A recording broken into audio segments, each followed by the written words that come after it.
आज मैं आपसे एक बहुत महत्वपूर्ण विषय पर बात करना चाहता हूँ, संवाद करना चाहता हूँ, और वो विषय है दुनिया को भारत की देन, विश्व को भारत की देन। भारत ने अब तक दुनिया को क्या क्या दिया है, भारत के द्वारा दुनिया में क्या क्या आया है, ज्ञान के स्तर पर हमने दुनिया को क्या दिया है, नीतियों के स्तर पर हमने दुनिया को क्या दिया है, व्यवस्थाओं के स्तर पर हमने दुनिया को क्या दिया है। ऐसे कुछ विषयों पर मैं आज आपसे बात करूंगा। बहुत सारी रोचक जानकारियां आपके सामने प्रस्तुत करने की कोशिश करूंगा। कई जानकारियां आपके सामने ऐसी आएंगी जो आपने पहले सुनी नहीं होंगी, किसी ने आपको बताया नहीं होगा, चर्चा भी शायद आपके बीच में नहीं हुई होगी।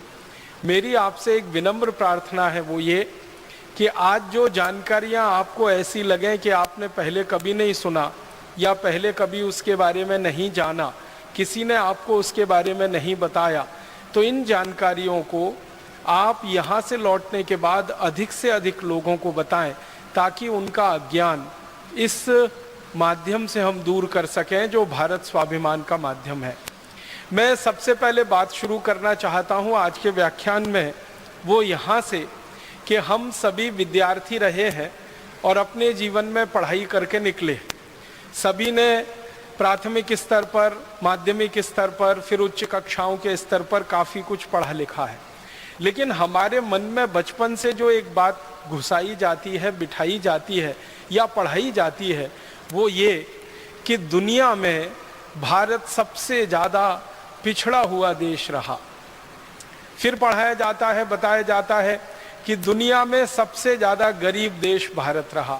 फिर बताया और पढ़ाया जाता है कि दुनिया को कभी कुछ भारत ने नहीं दिया, भारत को दुनिया के देशों ने बहुत कुछ दिया। हमको बताया और पढ़ाया जाता है कि अगर अंग्रेज नहीं आते तो इस भारत में कुछ नहीं होता, अंग्रेज नहीं आते तो शिक्षा नहीं होती, अंग्रेज नहीं आते तो विज्ञान नहीं आता, अंग्रेज नहीं आते तो तकनीकी नहीं आती, अंग्रेज नहीं आते तो रेल नहीं आती, अंग्रेज नहीं आते तो हवाई जहाज नहीं होता। ऐसी ऐसी बातें हम बचपन से पढ़ते आते हैं, सुनते आते हैं और आपस में चर्चाएं भी करते रहते हैं। और मुझे सबसे ज़्यादा दुख और दुर्भाग्य इस बात का लगता है कि हमारे अध्यापक हमको ये सब पढ़ाते हैं। गुरु हमारे जो आज के वर्तमान में हैं, अब गुरु तो कम हो गए हैं, शिक्षक ज़्यादा रह गए हैं, तो वर्तमान में जो हमारे शिक्षक हैं, अध्यापक हैं, वही हमको ये सब पढ़ाते हैं और बताते हैं इस तरीके से कि दिमाग में घुसा देते हैं, फिर उसका निकलना मुश्किल हो जाता है। आपने एक मनोविज्ञान की बात सुनी होगी, दुनिया में बार बार कही जाती है कि एक झूठ को जब बार बार बोला जाता है, बार बार बोला जाता है, बार बार बोला जाता है, तो थोड़े दिन वो झूठ सुनते सुनते सच लगने लगता है। तो भारत के बारे में पिछले कम से कम 250-300 वर्षों से एक झूठ पूरी दुनिया में बोला जा रहा है कि भारत एक गरीब देश, भारत एक पिछड़ा देश, भारत एक अवैज्ञानिक देश, भारत एक ऐसा देश जहां विज्ञान नहीं, जहां तकनीकी नहीं, जहां गणित नहीं, जहां भौतिक शास्त्र नहीं, जहां रसायन शास्त्र नहीं, कुछ भी नहीं। भारत एक ऐसा देश जो हर समय दूसरों पर निर्भर, भारत एक ऐसा देश जो हमेशा परावलंबी, भारत एक ऐसा देश जिसकी अपनी सभ्यता और संस्कृति में गौरव करने लायक कुछ नहीं, और जो कुछ गौरव करने लायक है वो पाखंड है, जो कुछ गर्व करने लायक है वो अवैज्ञानिक है, उसका कोई वैज्ञानिक आधार नहीं, उसका कोई तार्किक आधार नहीं। इसी तरह की बातें पढ़ते पढ़ते, सुनते सुनते हम सब बड़े हुए। और हमारे शिक्षकों को जब हम ये प्रश्न करते हैं कि आप ये सब हमें क्यों पढ़ाते हैं, तो कहते हैं हमको किसी ने ऐसे ही पढ़ाया है तो हम तुमको पढ़ाते हैं। तो हमारे शिक्षकों के जो शिक्षक रहे हैं उन्होंने भी ऐसे ही पढ़ाया है। और मुझे इस बात की सबसे ज़्यादा कोफ्त तब होती है कि एक साधारण आदमी भारत के बारे में जब ये कहता है कि हमारे पास ज्ञान नहीं, हमारे पास तकनीकी नहीं, हमारे पास विज्ञान नहीं, हमारे पास अर्थशास्त्र नहीं, धन नहीं, कुछ नहीं, हम तो हमेशा से पिछड़े गरीब देश हैं, तो सामान्य आदमी की बात को तो क्षमा किया जा सकता है। लेकिन जब भारत का प्रधानमंत्री ये कहने लगे तो दिल को बहुत चोट पहुंचती है। हमारे देश के कई प्रधानमंत्रियों के मुंह से मैंने ये सुना कि भारत हमेशा से गरीब देश है, तकनीकी यहाँ नहीं रही, विज्ञान यहाँ नहीं रही, शिक्षा यहाँ नहीं रही, जो कुछ भी हमारे पास है वो सब अंग्रेजों की देन है। भारत के बारे में सारी दुनिया में हमारे प्रधानमंत्रियों ने बोला है, सपेरों का देश, लुटेरों का देश, अंधेरे का देश, ठगों का देश, डकैतों का देश, इस तरह की बातें सारी दुनिया में भारत के बारे में प्रचारित हुई हैं। गडरियों का देश, ऐसे ऐसे बात हमारे देश के बारे में दुनिया के लोगों के सामने आए हैं कि शर्म आती है। कई बार अपना जी करता है कि क्या करें। हमारे वर्तमान प्रधानमंत्री के द्वारा लंदन के ऑक्सफोर्ड हॉल में दिए गए भाषण की याद दिलाना चाहता हूं, जो उन्होंने ऑक्सफोर्ड यूनिवर्सिटी में दिया जब उनको डॉक्टरेट की मानद उपाधि दी जा रही थी। और उन्होंने यही कहा कि हम अंग्रेजों के बहुत आभारी हैं, जो अंग्रेज भारत में नहीं आते तो हमको तो ना विज्ञान पता था, ना तकनीकी पता थी, ना हमारी शिक्षा व्यवस्था कोई होती, ना हमारे पास कोई अर्थव्यवस्था होती, ना हमारे पास कोई कृषि व्यवस्था होती, ना हमारे पास डाकतार विभाग होता, ना रेलवे विभाग होता, वगैरह वगैरह। लंबा भाषण हमारे प्रधानमंत्री ने ऑक्सफोर्ड में दिया। 40 मिनट तक वो ये गुणगान करते रहे कि अंग्रेजों का आना भारत के लिए वरदान था, अगर अंग्रेज नहीं आते तो हम तो आज भी अंधेरे में डूबे हुए रहते। अब ये जो वर्तमान प्रधानमंत्री का बयान है, वैसा ही बयान हमारे प्रथम प्रधानमंत्री ने भी कई बार हमारी संसद में दिया। अपनी संसद में कहा भारत के प्रथम प्रधानमंत्री ने कि अगर अंग्रेजों का भारत के साथ संयोग नहीं होता तो भारत तो हमेशा अंधकार और अंधेरों में डूबा हुआ देश ही रहता। इसलिए भारत को विकास कराना है तो अंग्रेजों जैसा बनाना है, भारत को आगे बढ़ाना है तो अंग्रेजों के रास्ते पे ही चल के उसको ले जाना है।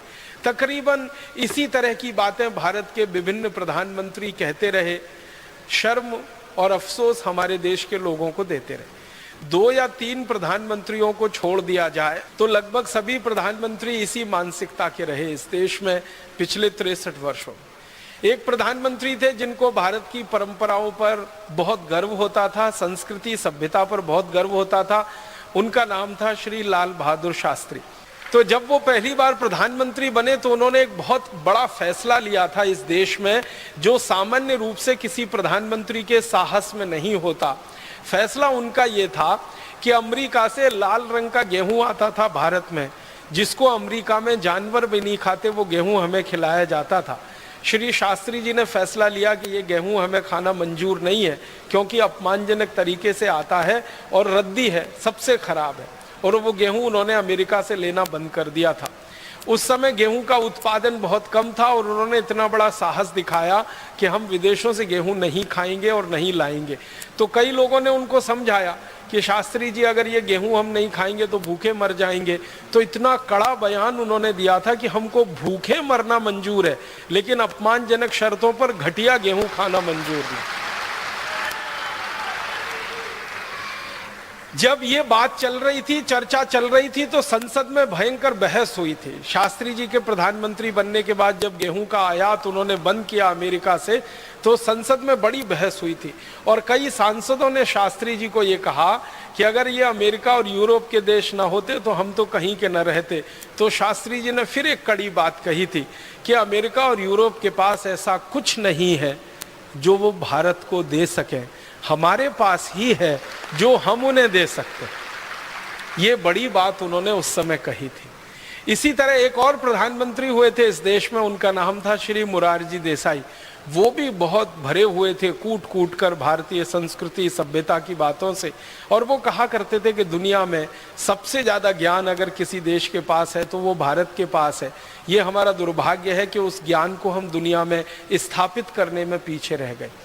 इसी तरह के एक प्रधानमंत्री और हुए हैं इस देश में, वो बहुत कम समय के लिए रहे, चंद्रशेखर, 4 महीने रहे, लेकिन वो भी ये कहा करते थे कि यूनान की सबसे पुरानी सभ्यताओं से पुरानी सभ्यता हमारी रही है। यूरोप के पास जो कुछ भी तकनीकी और विज्ञान रहा है उससे पहले हमने वो तकनीकी और विज्ञान हासिल किया है, इसलिए हमें विदेशियों से कुछ लेने की ज़रूरत नहीं है।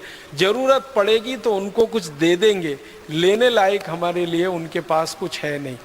तो ऐसी बातें कहने वाले 2-3 प्रधानमंत्रियों को छोड़कर लगभग सभी प्रधानमंत्री इस मानसिकता के हुए कि भारत के पास कभी कुछ नहीं रहा, हमने कभी कुछ दुनिया को दिया नहीं, हमने हमेशा दूसरों के सामने हाथ पसार कर भीख मांगी है, चाहे ज्ञान की हो, चाहे पैसे की हो, चाहे तकनीक की हो, जो भी है हम दूसरों से लेकर अपने को आगे बढ़ाते रहे।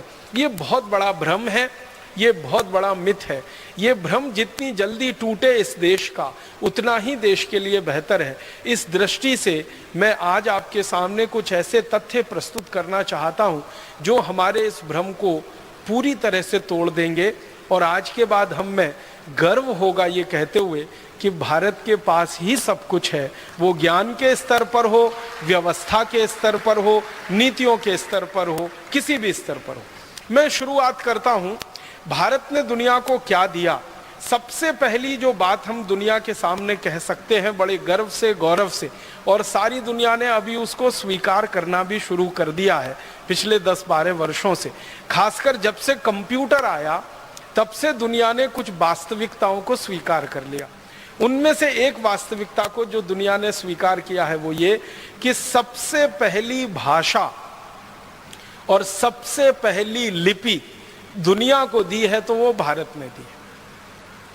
लिपि आप समझते हैं, जिसमें भाषा लिखी जाती है, और भाषा तो आप जानते हैं।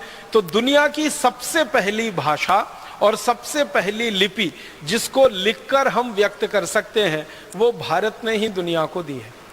भाषा हमारी जो सबसे पहली दुनिया में गई है वो संस्कृत है, और लिपि जो हमारी दुनिया में सबसे पहली गई है वो देवनागरी है। लेकिन भारत में कई ऐसे इतिहासकार हुए हैं जिनका ये कहना है कि देवनागरी लिपि से भी पहले एक लिपि हमने दुनिया को दी है जो आज लुप्त हो गई है हमारी लापरवाही के कारण, और वो लिपि ब्राह्मी लिपि रही है। ब्राह्मी लिपि के बारे में सारी दुनिया के वैज्ञानिकों ने एक बात जो स्वीकार की है वो ये है कि ब्राह्मी लिपि उतनी ही पुरानी है जितना पुराना भारत है। और भारत के पुराने होने के बारे में परम पूजनीय स्वामी जी के मुंह से अभी आपने सुना, 1 अरब 96 करोड़, माने लगभग 2 अरब साल पहले का ये पूरा हमारा ब्रह्मांड है, प्रकृति है जिसमें भारत बसता है। लगभग उतनी ही पुरानी ब्राह्मी लिपि मानी जाती है। अब समस्या उत्पन्न ये हो गई है कि इतनी पुरानी ब्राह्मी लिपि को पढ़ने वाले और समझने वाले वैज्ञानिकों की संख्या अभी नहीं है। बहुत थोड़े वैज्ञानिक रहे हैं जो लिपि वैज्ञानिक माने जाते हैं, जो वो भाषा को पढ़कर उसका अर्थ समझा सकते हैं। तो ब्राह्मी लिपि हमारी सबसे पुरानी लिपि है जो दुनिया के देशों को हमने दी। और दुनिया के लिपि वैज्ञानिक ये मानते हैं कि लिखना अगर दुनिया में सिखाया है किसी देश ने तो वो भारत ने ही सिखाया है, क्योंकि भारत के पहले लिखने की कला किसी भी देश को नहीं आती थी। भारत ने लिखना सिखाया, क्योंकि लिपि का आविष्कार सबसे पहले भारत में हुआ। जब आपके पास लिपि होती है तभी आप लिख सकते हैं।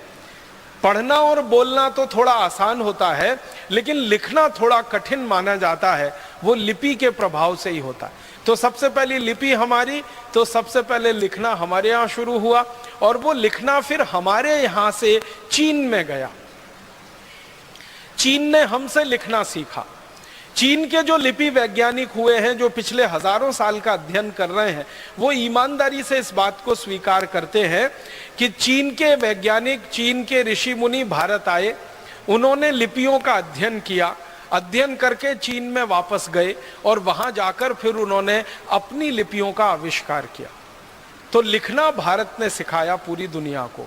और अगर भाषा आपने दी है पूरी दुनिया को, तो दूसरी बात भी कही जा सकती है कि बोलना भी हमने ही सिखाया पूरी दुनिया को।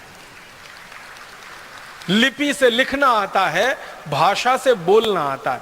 भाषा हमारी सबसे पुरानी संस्कृत जो सारी दुनिया में हमने दी है। दुनिया की जो विशिष्ट भाषाएं मानी जाती हैं अंग्रेजी को छोड़कर, जैसे जर्मन है, जैसे फ्रेंच है, जैसे डच है, जैसे इटालियन है, जैसे पोर्चुगीज है, जैसे स्पेनिश है, जैसे रशियन है, जैसे डेनिश है, दुनिया में विशिष्ट भाषाओं में ये मानी जाती है। अंग्रेजी को छोड़कर, अंग्रेजी विशिष्ट भाषाओं में नहीं मानी जाती, अंग्रेजी सामान्य भाषाओं में गिनती होती है। क्योंकि अंग्रेजी दूसरों की नकल है और जो दूसरी भाषाएं हैं वो मूल भाषाएं मानी जाती हैं। तो जो मूल भाषाएं मानी जाती हैं पूरी दुनिया में, जर्मन हो, फ्रेंच हो, डच हो, इटालियन हो, रशियन हो, फिर स्पेनिश हो, पोर्चुगीज हो, ये सभी मूल भाषाओं के मूल वैज्ञानिक जो अध्ययन करते रहते हैं वो ये कहते हैं कि हमारी सभी भाषाएं संस्कृत से निकली। जर्मनी में तो ये बात बिल्कुल गहराई तक स्वीकार की जा चुकी है कि जर्मन भाषा संस्कृत की देन है, और जर्मनी के लोग अपने आप को बड़े गर्व से ये कहते हैं कि हम आर्य हैं, माने हम भारतवासियों के ही जैसे हैं, हमारे वंशज भारतवासी रहे हैं। जर्मनी की जो हवाई जहाज की सेवा है ना, उनकी सबसे बड़ी हवाई सेवा, उसका नाम है लुफ्थहान्सा। जब लुफ्थहान्सा के बारे में किसी जर्मन को मैंने पूछा कि ये लुफ्थहान्सा क्या शब्द है, जर्मनी का शब्द है, जर्मन का शब्द है, वो वैज्ञानिक मुझे हैरानी से देखने लगा, कहने लगा ये जर्मन का शब्द नहीं है, ये संस्कृत का शब्द है। मैं पूछा क्या है, तो उसने कहा लुप्तहंस, उसमें से बना लिया लुप्तहंसा। लुप्त माने खत्म हो गए, विलीन हो गए, और हंस जानते हैं एक बहुत विशेष किस्म का पक्षी जो आज दुनिया में हमें दिखाई नहीं देता। एक जमाने में सबसे ज्यादा ये हंस भारत में ही हुआ करते थे, तो उन्होंने कहा भारत के संस्कृत में से हमने ये निकाला है लुप्त हंसा। हंस जो लुप्त हो गए उनके नाम पर हमारी पूरी एयरलाइन चलती है जिसको लुफ्थहान्सा कहते हैं। पहली बार मुझे पता चला कि जर्मनी की सरकार का संस्कृत के प्रति इतना प्रेम है कि उन्होंने अपनी एयरलाइंस का नाम ही भारत के शब्दों से बना लिया। और आज जर्मनी में शिक्षा में, विश्वविद्यालय के स्तर की शिक्षा में संस्कृत की पढ़ाई पर और संस्कृत के शास्त्रों की पढ़ाई पर सबसे ज्यादा पैसा खर्च हो रहा है। और जर्मनी दुनिया का भारत के बाहर का पहला देश है जिसने अपनी एक यूनिवर्सिटी, एक विश्वविद्यालय संस्कृत साहित्य के लिए समर्पित किया हुआ है। और जर्मनी दुनिया का वो पहला देश है जिसने भारत के बाहर भारत की विद्या को सीखने और सिखाने की परंपरा शुरू की है। हमारे जो महर्षि चरक हुए, जिन्होंने चिकित्सा व्यवस्था का सबसे पहला सिद्धांत और सारी विद्याएं दुनिया को सिखाई, चरक, उनके नाम पर जर्मनी की सरकार ने विभाग बनाया है, उसका नाम ही है चरकोलॉजी। चरक ऋषि के नाम पर चरक लिया और लॉजी उसमें उन्होंने लगा दिया अंग्रेजी का, तो चरकोलॉजी विभाग उनका है, माने चिकित्सा विभाग। जर्मनी की सरकार सबसे ज्यादा भारतीय विद्याओं की जो खोज है उस पर खर्चा कर रही है। अंग्रेजी में उसको हम कहते हैं इंडोलॉजी। इंडोलॉजी का माने होता है भारतीय विद्याएं। तो भारतीय विद्याओं पर भारत के बाहर सबसे ज्यादा शोध अगर हो रही है तो जर्मनी में। और जर्मन वैज्ञानिकों से जब हम पूछते हैं कि ये सब आप क्यों कर रहे हैं, तो कहते हैं वो संस्कृत का कारण है, क्योंकि संस्कृत सबसे पुरानी भाषा है, सबसे पहली भाषा है, इसलिए सबसे पुराना और सबसे पहला ज्ञान भी इसी में है, और वो ज्ञान हमें सीखना है ताकि हम हमारे देश को आगे बढ़ा सकें। तो सबसे पहली भाषा और सबसे पहली लिपि हमने दुनिया को दी। अब संस्कृत के बारे में दो तीन महत्व की बातें जो सारी दुनिया के वैज्ञानिक कहते हैं वो मैं आपसे शेयर करना चाहता हूं। संस्कृत के बारे में सबसे अच्छी बात जो आज कही जा रही है वो ये कि कंप्यूटर को चलाने के लिए जिस भाषा का सबसे अच्छा उपयोग हो सकता है वो यही भाषा है संस्कृत। कंप्यूटर चलाने के लिए आप जानते हैं कुछ सिद्धांत तय किए जाते हैं, उनको अंग्रेजी में एल्गोरिथम्स कहते हैं। जो एल्गोरिथम सबसे अच्छी बनी है आज तक पूरी दुनिया में वो संस्कृत में ही बनी, अंग्रेजी में नहीं बनी। आपको सुनकर हैरानी होगी, दुनिया में कंप्यूटर चलाने वाली सबसे अच्छी algorithm, best in the world, पूरी दुनिया में सबसे अच्छी एल्गोरिथम वो संस्कृत में तैयार हुई है। और थोड़े दिन में संस्कृत की वो एल्गोरिथम सारी दुनिया पे छा जाने वाली है। सब वैज्ञानिक इस बात को स्वीकार कर रहे हैं। कारण जानते हैं क्या? वो कहते हैं कि इस भाषा में दो चीजें बहुत महत्व की हैं जो दूसरी भाषाओं में नहीं मिलती। पहली भाषा की जो विशेषता है संस्कृत की वो ये कि इसका जो व्याकरण है वो एकदम पक्का है। इतना पक्का है कि लाखों करोड़ों वर्ष पहले किसी ऋषि मुनि ने जो व्याकरण में कह दिया है वो 21वीं शताब्दी में भी उतना ही सच है जो लाखों करोड़ों वर्ष पहले। महर्षि पाणिनि के जो सूत्र हैं हजारों वर्ष पुराने हैं, और हजारों वर्ष पुराने महर्षि पाणिनि के सूत्रों में एक कॉमा एक फुल स्टॉप को भी बदलने की जरूरत आज तक किसी को नहीं लगती। ये इस भाषा की सबसे बड़ी विशेषता है।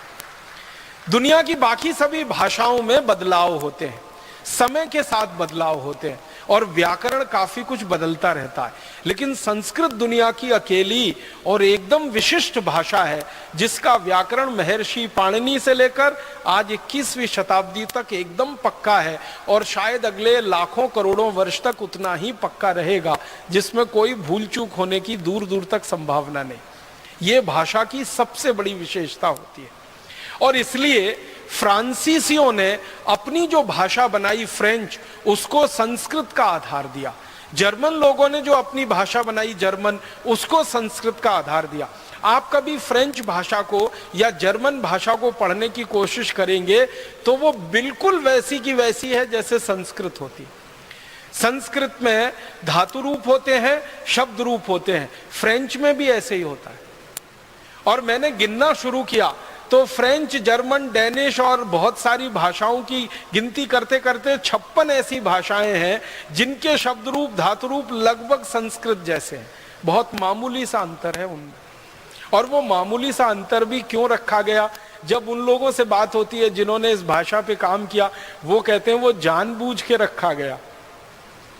मैं पूछता हूं क्यों, तो कहते हैं फिर तो पता ही नहीं चलेगा संस्कृत और हमें अंतर क्या है। तो हमने जानबूझ के कुछ अंतर छोड़ रखा है, शायद वो अंतर भी थोड़े दिन में खत्म हो सकता है। दूसरी सबसे बड़ी बात है जो सारी दुनिया के वैज्ञानिक अब स्वीकार करते हैं कि भारत की अकेली विशिष्ट भाषा संस्कृत है जिसके पास शब्दों का सबसे बड़ा भंडार। इतना बड़ा शब्द भंडार किसी भाषा में नहीं है जो संस्कृत भाषा के पास है। दुनिया की सबसे ज्यादा बोली जाने वाली भाषा जिसको हम अंग्रेजी कहते हैं या रशियन कहते हैं या जर्मन कहते हैं या फ्रेंच कहते हैं या डच, पोर्चुगीज, स्पेनिश कहते हैं, जिनको कहा जाता है या चाइनीज कहते हैं, इन सब भाषाओं से हजारों गुना ज्यादा शब्द संस्कृत में। महर्षि पाणिनि ने संस्कृत का ग्रामर जब तय किया, उस समय से लेकर और आज तक अगर संस्कृत के इस्तेमाल किए गए शब्दों की गणना की जाए कि कितने संस्कृत शब्द भाषा के स्तर पर इस्तेमाल हुए हैं और लोगों के बीच में वो आए हैं, शास्त्र के माध्यम से, साहित्य के माध्यम से, बोलचाल के माध्यम से, तो संस्कृत भाषा में अब तक जिन शब्दों का इस्तेमाल हो चुका है और भविष्य में और होगा, 102,78,50,00,000 शब्दों का इस्तेमाल अब तक संस्कृत भाषा में हो चुका है। 102,78,50,00,000 इतने शब्दों का इस्तेमाल महर्षि पाणिनि के समय से लेकर और अभी तक हो चुका है। और संस्कृत के विद्वान कहते हैं कि अगर आज से अगले 100-200 साल की बात हम करें और इसी तरह से संस्कृत में काम चलता रहे तो इतने ही शब्दों का और इस्तेमाल अगले 100 से 200 वर्षों में हो चुका होगा। जब संस्कृत कंप्यूटर की भाषा हो जाएगी थोड़े दिन में, क्योंकि दुनिया की सबसे अच्छी एल्गोरिथम संस्कृत में तैयार हुई है और सामान्य कंप्यूटर की भाषा में संस्कृत आने लगेगी, तो वैज्ञानिकों का कहना है कि 102,78,50,00,000 जो शब्द अब तक इस्तेमाल हुए हैं, इतने ही शब्द और इस्तेमाल हो चुके होंगे अगले 100 से 150-200 वर्षों में। माने दुनिया में किसी भाषा में इतना बड़ा शब्द भंडार होने की दूर दूर तक क्षमता नहीं है जो संस्कृत में। और संस्कृत भाषा के जो वैज्ञानिक हैं, जानकार हैं, वो ये कहते हैं अनंत शब्द भंडार। ये 102,78,50,00,000 तो वो गिनती है जो अब तक इस्तेमाल हुए शब्द हैं। जो भविष्य में इस्तेमाल होने वाले शब्द हैं उनकी गिनती हम नहीं कर सकते हैं, इसलिए कहा जाता है कि अनंत शब्द भंडार है। दुनिया में किसी भाषा में इतना बड़ा शब्द भंडार नहीं। कोई व्यक्ति अगर लगकर ईमानदारी से 3 वर्ष करे काम तो संस्कृत भाषा का ये पूरा व्याकरण सीख सकता है और इतना बड़ा शब्द भंडार उसके कोश में आ सकता है। हमारे परम पूज्य ऋषि महर्षि पाणिनि ने जो लिखा है अष्टाध्यायी, उसको 3 वर्ष में पढ़कर कोई व्यक्ति बड़ा पंडित हो सकता है। मैं और एक गहरी तीसरी बात कहना चाहता हूं संस्कृत के बारे में, जो दुनिया के सारे वैज्ञानिक कहते हैं, वो ये कि सबसे बड़ी बात, सबसे कम शब्दों में कहने की क्षमता अगर दुनिया की किसी भाषा में है तो वो संस्कृत में।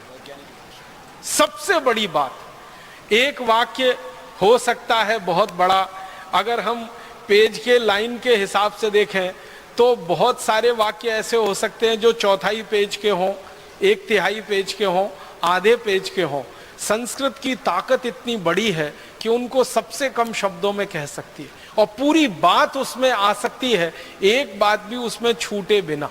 तो ये तीसरी सबसे बड़ी बात जो इस भाषा में है कि बड़े से बड़ी बातों को सूत्र रूप में, संक्षेप रूप में कह देने की ताकत इस भाषा में है, जो दूसरी भाषाओं में बहुत कम मिलती है।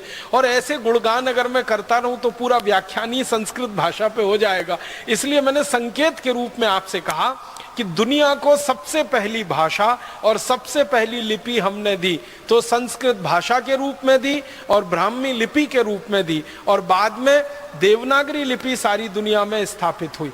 बहुत सारे वैज्ञानिक इस बात के लिए आजकल चर्चाएं कर रहे हैं सारी दुनिया की भाषाओं का झगड़ा मिटा दें। आपको मालूम है भाषाओं के आधार पर बहुत झगड़े होते हैं दुनिया में। ये देश उससे लड़ रहा है, वो उससे लड़ रहा है, भारत में भी झगड़े हो रहे हैं कि ये इलाका हमारा है, वो इलाका इनका है, वो भाषा के आधार पर। और प्रांतों की रचना भी हमारे देश में भाषावार आधार पर हो गई है और वो सबसे बड़ी गलती हो गई। तो भाषा के आधार पर दुनिया में बहुत झगड़े हैं, लेकिन कई वैज्ञानिक मुझे ये कहते रहते हैं कि सारे झगड़े मिट सकते हैं अगर सब भाषाओं की लिपि देवनागरी हो जाए तो सारी दुनिया की भाषाओं के झगड़े मिट सकते हैं। हमारी भारत में कन्नड़ है, तमिल है, तेलुगु है, मलयालम है, उड़िया है, बांग्ला है, आसामी है, मराठी है, गुजराती है, और दुनिया में फ्रेंच है, जर्मन है, डच है, फिर स्पेनिश है, फिर पोर्चुगीज है।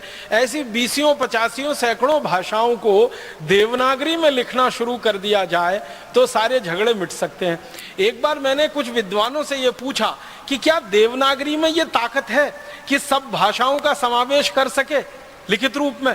उन्होंने कहा देवनागरी में ही ताकत है और किसी लिपि में ये ताकत ही नहीं है पूरी दुनिया में जो सब भाषाओं को वो समाविष्ट कर सके अपने आप। इस समय हमारे देश में मराठी भाषा देवनागरी में ही लिखी जाती है, हिंदी तो देवनागरी में लिखी ही जाती है, नेपाली भाषा देवनागरी में, संस्कृत तो लिखी ही जाती है। दुनिया की बहुत सारी भाषाएं और भारत में चलने वाली बहुत सारी भाषाएं अगर एक साथ देवनागरी में लिखी जाना शुरू हो जाए तो ये ताकत, ये क्षमता एक लिपि में है, दुनिया की दूसरी किसी लिपि में नहीं है। इसका हमें गर्व है, गौरव है, अभिमान है कि सारी दुनिया को हमने ऐसी लिपि दी है जो सबसे ज्यादा वैज्ञानिक है और भाषा ऐसी दी है जो सबसे प्राचीन है और सबसे ज्यादा वैज्ञानिक। मैं थोड़ा आगे बढ़ता हूं। चूंकि संस्कृत सबसे समृद्ध भाषा है तो इस भाषा में लिखा गया साहित्य भी सबसे ज्यादा समृद्ध ही होगा। जब भाषा समृद्ध होती है तो भाषा का साहित्य भी समृद्ध होता है। तो संस्कृत भाषा में जितना साहित्य लिखा गया है पूरी दुनिया में शायद ही किसी भाषा में लिखा गया। फिर आप बोलेंगे दिखाई तो नहीं देता। ये दिखाई नहीं देता वो हमारी लापरवाही का नतीजा है और हमसे कई सारी बड़ी भूलें हुई हैं। उनमें से एक बड़ी भूल ये हुई है कि अपने साहित्य को बचाकर हम नहीं रख सके। पिछले 1000 वर्षों हमारे साहित्य का बहुत नुकसान हुआ है पिछले 1000 वर्षों। आपको शायद ये जानकर हैरानी होगी कि विदेशी लुटेरों ने जब से भारत में आना शुरू किया तो भारत की संपत्ति को ही नहीं लूटा, यहाँ के साहित्य को भी लूटा, क्योंकि ज्ञान उसमें भरा पड़ा है। तो हमसे साहित्य की साज संभाल नहीं हो पाई पिछले 1000 वर्षों में, वो काफी कुछ लूट गया। और कई विदेशी आक्रांता तो ऐसे आए जिन्होंने हमारे साहित्य को जला दिया। आपने सुना है तक्षशिला की कहानी? भारत की सबसे बड़ी पुस्तकालय की कितनी दुर्अवस्था हुई थी कि उसको जला दिया गया था। और तक्षशिला की पुस्तकों को जला देने के बाद की कहानी ये है कि 6 महीने तक विदेशी आक्रांताओं ने उन किताबों के पन्नों को जला जलाकर अपना पानी गर्म किया था। इतना बड़ा हमारा ज्ञान का भंडार था तक्षशिला विश्वविद्यालय। जो 6 महीने तक जलता रहा था। 6 महीने तक जलता रहे, कल्पना करिए लाखों करोड़ों पेज रहे होंगे जो 6 महीने तक जले होंगे। तो कई विदेशी आक्रांता और लुटेरे ऐसे आए कि उन्होंने हमारा साहित्य नष्ट किया। कई विदेशी आक्रांता और लुटेरे ऐसे आए जिन्होंने हमारा साहित्य लूट लिया, और कई आक्रांता और विदेशी ऐसे आए जिन्होंने हमारे साहित्य में तोड़ मरोड़ करके उसको ऐसा प्रस्तुत कर दिया कि वो हमको सबसे ज्यादा खराब दिखता है। जैसे वेदों की बात करें, हमारे जो मूल वेद है ना, वो भारत में अभी हम ढूंढने निकले तो मुश्किल से मिलते हैं। जब भी कहीं भारत में वेद की कोई प्रतिलिपि मिलती है और उसके बारे में छानबीन की जाती है तो पता चला वो मैक्स मूलर रचित है। और मैक्स मूलर एक ऐसा व्यक्ति था जो भारत के बारे में जानना तो चाहता था लेकिन आया कभी नहीं इस देश में। अपने घर में बैठे बैठे भारत के बारे में जो कुछ मिल गया उसको ज्ञान, वो उसने लिख दिया। वेदों को उसने पढ़ा पूरी रुचि से, संस्कृत सीखी उसके लिए, लेकिन बहुत सारी चीजें उसको समझ में नहीं आई वेदों में, तो उसको अपने तरीके से लिख मारा। और आज हमें वो दिखाई देती हैं तो हमको वो विरोधाभासी लगती हैं। वो विरोधाभासी होने का कारण ये है कि मूल ग्रंथों के साथ छेड़छाड़ कर दी हमारे लोगों ने, शास्त्रों के साथ छेड़छाड़ कर दी, ज्ञान के भंडार के साथ छेड़छाड़ कर दी। अगर हमारे मूल ग्रंथ वेदों को हम देखें और मैक्स मूलर रचित वेदों को देखें, या हमारे मूल दूसरे शास्त्रों को देखें, अब जैसे मैं एक उदाहरण देता हूं, जो हमारी मूल मनुस्मृति है उसको हम पढ़ें और अंग्रेजों द्वारा तैयार की गई मनुस्मृति को पढ़ें, दोनों में जमीन आसमान का अंतर।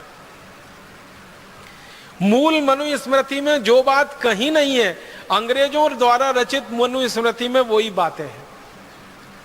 याज्ञवल्क संहिता में न्याय सिद्धांत के बारे में जो बातें हैं मूल ग्रंथों में, अंग्रेजों ने एक याज्ञवल्क संहिता तैयार की, उसमें बिल्कुल उल्टा लिखवा दिया।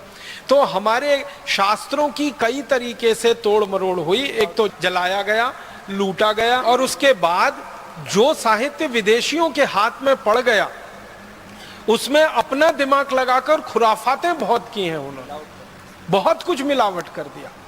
और वो मिलावटी चीजों को आज कोट किया जाता है सारी दुनिया में।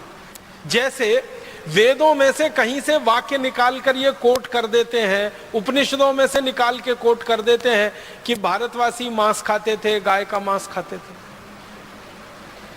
ऐसे कोटेशन हमारे यहाँ दे दिए जाते हैं और वेदों का कोई सूत्र या कोई श्लोक या उपनिषदों का कोई सूत्र या श्लोक उसके नीचे लिख दिया जाता है। वो सब मिलावट है, बाहर के लोगों द्वारा जोड़ा गया छेपक है और उसकी व्याख्या भी गलत है। तो हमारे देश में जो ज्ञान भंडार हमारे पास बहुत बड़ा रहा संस्कृत के आधार पर, इसमें बहुत नुकसान हो गया। ज्ञान हमारे यहाँ दुनिया में सबसे ज्यादा रहा है क्योंकि भारत जो नाम है ना, वो एक रूप में ज्ञान का ही हिस्सा है। भा माने होता है ज्ञान और रथ माने होता है लगा हुआ। ज्ञान में रथ, ज्ञान में लगा हुआ देश ही है भारत। तो हमसे ज्यादा ज्ञान शायद ही किसी के पास होगा, लेकिन वो ज्ञान में पिछले 1000-1500 वर्षों में बहुत कमी आई। या तो वो लुटा, या तो विदेशियों द्वारा जलाया गया, या तो उसमें उन्होंने अपने छेपक जोड़ दिए, मिलावट कर दी और वो हमारे सामने प्रस्तुत हो गया। ये आज हम सब भारतवासियों के लिए बहुत बड़ी चुनौती का काम है, बहुत बड़े शोध का काम है कि जो हमारे मूल शास्त्र रहे हैं, मूल हमारे ग्रंथ रहे हैं और जो मूल ज्ञान की बातें रही हैं, उनको पुनर्खोज करके देश के सामने प्रस्तुत किया जाए ताकि ये जो मिलावट वाला हिस्सा है ये दूर हो सके और हमको शुद्ध ज्ञान मिल सके। चेले और चेलियां तो हमारे दादा दादी ही थे, नाना नानी थे, वो ऐसे ही दाल पकाते थे। अब उस दाल को पकने में थोड़ा समय लगता था, तो दाल को पकने में तो समय लगना ही चाहिए, क्योंकि आज का जो भौतिक विज्ञान कह रहा है ना, हजारों साल हमारे ऋषि मुनि वो कह गए। हमारे ऋषि मुनियों ने ये कहा, महर्षि भारद्वाज का एक सूत्र है, वो ये कहते हैं कि जो वस्तु खेत में जितनी देर में पकती है वो भोजन में भी उतनी देर में ही पकेगी। अब ध्यान दीजिएगा, दाल खेत में सबसे ज्यादा देर में पकती है। आपको मालूम है अरहर की दाल पकने में तो 6 महीना लग जाता है, कोई कोई दालें पकने में 8 महीना लग जाता है। तो खेत में जो दालें देर में पकती हैं, घरों में भी वो देर में पकेंगी, ये महर्षि भारद्वाज कह गए हजारों साल पहले। यूरोप के वैज्ञानिक अब उसको स्वीकार कर रहे हैं कि हाँ, बात तो ये सही है, दाल तो देर में पके तभी पौष्टिकता दे सकती है, और पौष्टिकता के साथ साथ स्वाद भी वो तभी देती है जब धीमी धीमी धीमी धीमी आंच पर पके। हमने वो जल्दी के चक्कर में कुकर लेके 10 मिनट में दाल पक जानी चाहिए उसको खाना शुरू किया है, और ये जोड़ों का दर्द फोकट में अपने शरीर में लेना शुरू कर दिया। डायबिटीज ले ली है, अर्थराइटिस ले लिया है, माने हमें पोषकता मिल नहीं रही है खाने की, क्योंकि महर्षि भागवत के सूत्र का पालन ही नहीं कर रहे हैं हम। तो वो कहते हैं कि खाने बनाते समय पवन का स्पर्श, सूर्य का प्रकाश बहुत जरूरी है। यूरोप के वैज्ञानिक अब पहुंचे। मैंने ये बात थोड़ी विस्तार से इसलिए कही कि ऐसे सैकड़ों हजारों सूत्र हैं जिनको यूरोप के वैज्ञानिक अब सिद्ध कर पा रहे हैं, और हमारे ऋषि मुनि हजारों साल पहले के। एक और सूत्र याद आता है तो आपको बताता हूं। हमारे ये जो ऋषि मुनियों के शास्त्र है ना, ग्रंथ है, भागवत जी का है अष्टांग हृदयम, अष्टांग संग्रहम, या कोई दूसरा ग्रंथ पढ़ेंगे तो उसमें एक अभ्यास होता, अध्याय होता स्वस्थ व्रत। उसमें एक सूत्र है उषा पान का, सुबह सुबह उठ के पानी पीने का। परम पूजनीय स्वामी जी भी आपको बताते रहे। इस पर जापान में सबसे ज्यादा रिसर्च हुई है, आप हैरान हो जाएंगे। जापानियों ने अरबों डॉलर इस पे बहा दिया। एक सूत्र पर शोध करा है पिछले 40 साल, सवेरे उठकर पानी पीना। हमारे ऋषि मुनि हजारों साल पहले फोकट में बता गए सवेरे उठ के पानी पियो, और हम पीते भी रहे और उसके फायदे हमको होते रहे। अब वो फायदे हमको हजारों साल पहले मालूम है। सुबह उठकर पानी पियो तो 2 बड़े लाभ हैं। सबसे पहला लाभ है कि रात भर को मुंह की लार जो जमा हो गई वो अंदर गई, जो बहुत ज्यादा एल्केलाइन होती है। आप जानते हैं ये लार जो है ना क्षारीय होती है, और सुबह सुबह पेट में सबसे ज्यादा अम्ल तैयार होता है। तो सुबह की लार पेट में जानी ही चाहिए ताकि अम्ल को वो न्यूट्रलाइज करे। अम्ल और क्षार दोनों मिले तो एक दूसरे को न्यूट्रलाइज करते हैं। तो सुबह उठते ही पानी पी लिया, लार अंदर चली गई, अम्ल को उसने शांत कर दिया। और जिनके पेट का अम्ल शांत है उनके रक्त में अम्ल नहीं बढ़ेगा, और जिनके रक्त में अम्ल नहीं बढ़ेगा उनको सैकड़ों बीमारियां होने की दूर दूर तक संभावना नहीं। हजारों वर्ष पहले हमारे ऋषियों ने समझाया। दूसरा फायदा ये कि सुबह उठते ही पानी पी लिया, वो पानी बड़ी आंत में पहुंच गया, बड़ी आंत की उसने सफाई की, और आप संडास घर में घुसे, टॉयलेट में घुसे, और 2-3 मिनट में फ्रेश होके बाहर आ गए। हमारे ऋषि मुनि कहते हैं कि जो लोग सबसे ज्यादा स्वस्थ होते हैं उनको संडास घर में सबसे कम समय लगना चाहिए। सबसे ज्यादा स्वस्थ होने की एक ही निशानी है कि टॉयलेट में आप कितनी जल्दी बाहर निकलते हैं। जो आधा पौना घंटा, घंटा भर बैठ लिए तो आप सबसे ज्यादा बीमार आदमी हैं। 2-3-4 मिनट में गए और बाहर आ गए तो आप बहुत स्वस्थ आदमी हैं। तो ये स्वस्थ होने के लिए सुबह का पानी कितनी मदद करता है, ये 2 बातें हमारे ऋषि मुनि हजारों साल पहले कह के चले गए। अब जापानियों ने 40 साल इस पे रिसर्च किया और अरबों डॉलर फूंक दिए। अब वो 2 ही बातें वो भी कह रहे हैं, यही बातें कह रहे हैं जो हमारे ऋषियों ने हजारों साल पहले कह दी। इसी तरह से एक हमारे यहाँ पानी का नियम बताया गया, पानी बैठ के पियो, कभी भी खड़े होके मत पियो, पानी घूट घूट पियो, हमेशा सिप सिप करके पियो, ठंडा पानी कभी मत पियो। ये छोटे छोटे सूत्र हैं स्वस्थ व्रत के। इनको अगर हमने ध्यान दिया और इनको दुनिया भर में स्थापित कराया होता तो हम सारी दुनिया में अब तक विश्व विजय कर चुके होते। लेकिन हमारी समस्या क्या रही कि ये छोटे बातों को हमने माना ही नहीं कि कोई गहरी बात इसमें है। जब दुनिया के दूसरे देशों को हम देखते हैं कि वो अरबों डॉलर खर्च करके ये रिसर्च कर रहे हैं और फिर उस नतीजे पर आ रहे हैं जो नतीजा हजारों साल पहले हमारे यहाँ था, तब गर्व की अनुभूति होती है कि ये तो हमने जान रखा है, कर रखा है। पानी की चिकित्सा, स्वस्थ व्रत के छोटे छोटे सूत्र, जर्मनी और जापान 2 देशों ने 40 साल अरबों डॉलर की खर्चा करके जो निष्कर्ष पाए हैं वो हमारे यहाँ हजारों साल पहले हैं। तो चिकित्सा में ज्ञान का भंडार सारी दुनिया के सामने सबसे पहले हमने ही प्रस्तुत किया। मैं आपको एक ऐसी बात कहना चाहता हूं जो कोई भी एलोपैथिक डॉक्टर सुनने से परेशान होता है, लेकिन वो सच है। वो ये है कि एलोपैथी 200-250 साल पुरानी चिकित्सा व्यवस्था है। इसने आज तक दुनिया को बस एक ही चीज दी है जिसको वो भी धीमे धीमे मानते हैं। वो कहते हैं सिर्फ दर्द से लड़ना, और कुछ नहीं दिया, सिर्फ दर्द से लड़ना। तरह तरह के जो दर्द है ना, उनसे लड़ना। 250 साल की कुल रिसर्च एलोपैथी की इतनी ही है। पेन से लड़ रहे हैं वो, और उसमें भी पूरी तरह से कामयाब नहीं हो पा रहे हैं। कैंसर के पेन में तो अभी तक कामयाब नहीं हो पा रहे हैं। दूसरे तरह के दर्दों में थोड़ी कामयाबी मिली है, बाकी नहीं है। तो पूरी कुल जमा उनकी शोध है। जितनी दवाएं उन्होंने बनाई हैं, हजारों किस्म की, उनकी मदद से एक ही काम कर रहे हैं, दर्द की कमी या दर्द से लड़ना या दर्द पे काबू करना। इससे ज्यादा उनके पास कुछ नहीं है। मैं एलोपैथी चिकित्सा के एक पुराने उदाहरण को आपके सामने कहता हूं कि हमारी चिकित्सा कैसी रही और ये एलोपैथी की कैसे रही। अमेरिका में सबसे पहला राष्ट्रपति हुआ जॉर्ज वॉशिंगटन। अमेरिका का जब आप इतिहास पढ़ेंगे तो आपको ये जानकारी मिलेगी, हंसी आएगी आपको, और आपको अपने ऊपर गर्व भी होगा। दोनों ही बातें हैं। जॉर्ज वॉशिंगटन की कहानी आप सब पढ़िए। कहानी यह है कि वो अमेरिका का पहला राष्ट्रपति बना। अमेरिका गुलाम था अंग्रेजों का, अंग्रेजों की गुलामी से अमेरिका आज़ाद हुआ और 1776 में उनको आज़ादी मिली और वो पहला राष्ट्रपति बना। और वो बीमार हो गया। बीमारी आती है, यूरोप और अमेरिका में तो ज़्यादा ही बीमारी आती रही है, क्योंकि ठंड वाला इलाका है, सूरज का धूप है नहीं, सूरज का प्रकाश पर्याप्त है नहीं, इसलिए वायरल इन्फेक्शन सबसे ज़्यादा उन्हीं देशों में होते हैं।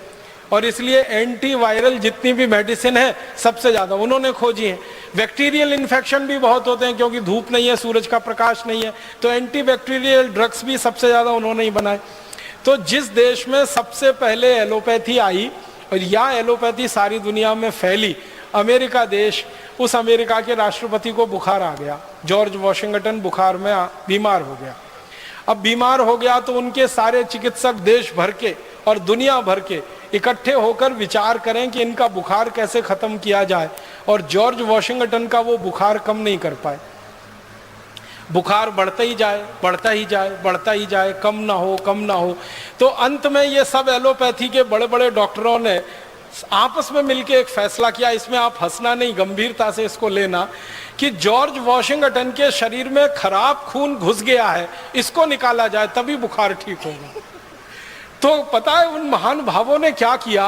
अमेरिका के राष्ट्रपति के हाथ पर बांध दिए पलंग से, हाथ बांध दिया, दोनों पांव बांध दिए, रस्सी से कस के बांध दिए, और वो राष्ट्रपति चिल्ला रहा है कि ये क्या चिकित्सा कर रहे हो? तो कह रहे यही एलोपैथी की चिकित्सा है, थोड़ा धीरज रखिए, थोड़ा धैर्य रखिए, हम आपको ठीक कर रहे हैं। इन्होंने क्या किया? महान महान डॉक्टरों ने उनकी नसें काट दी, हाथ की, दोनों हाथ की नसें काट, ब्लेड लिया और काट दिया, और बेचारा राष्ट्रपति दर्द से तड़प रहा है, चिल्ला रहा है, और उसके दोनों हाथों की नसें काट दी। और तर्क क्या है कि ये खराब खून घुस गया है, ये निकालना है। तो खराब के साथ अच्छा खून भी रात भर निकलता रहा और सवेरे जॉर्ज वॉशिंगटन मर गया। ये है एलोपैथी चिकित्सा। और ये कहानी ज्यादा पुरानी नहीं है, 1776 के आसपास की है।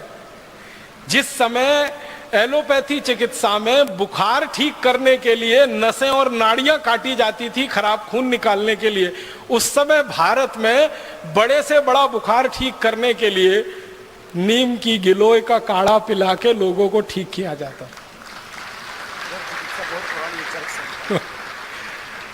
अब आप अंदाजा लगा लीजिए कि हमारे यहाँ खराब से खराब ज्वर, खराब से खराब बुखार को तोड़ने के लिए नीम की गिलोय है। ये तो एक है, ऐसी सैकड़ों चीजें अपने पास आयुर्वेद में है, बुखार तोड़क या बुखार नाशक, या जिनको हम एलोपैथी की भाषा में कहें एंटी पायरेटिक। तो एंटी पायरेटिक हमारे पास सैकड़ों चीजें हैं।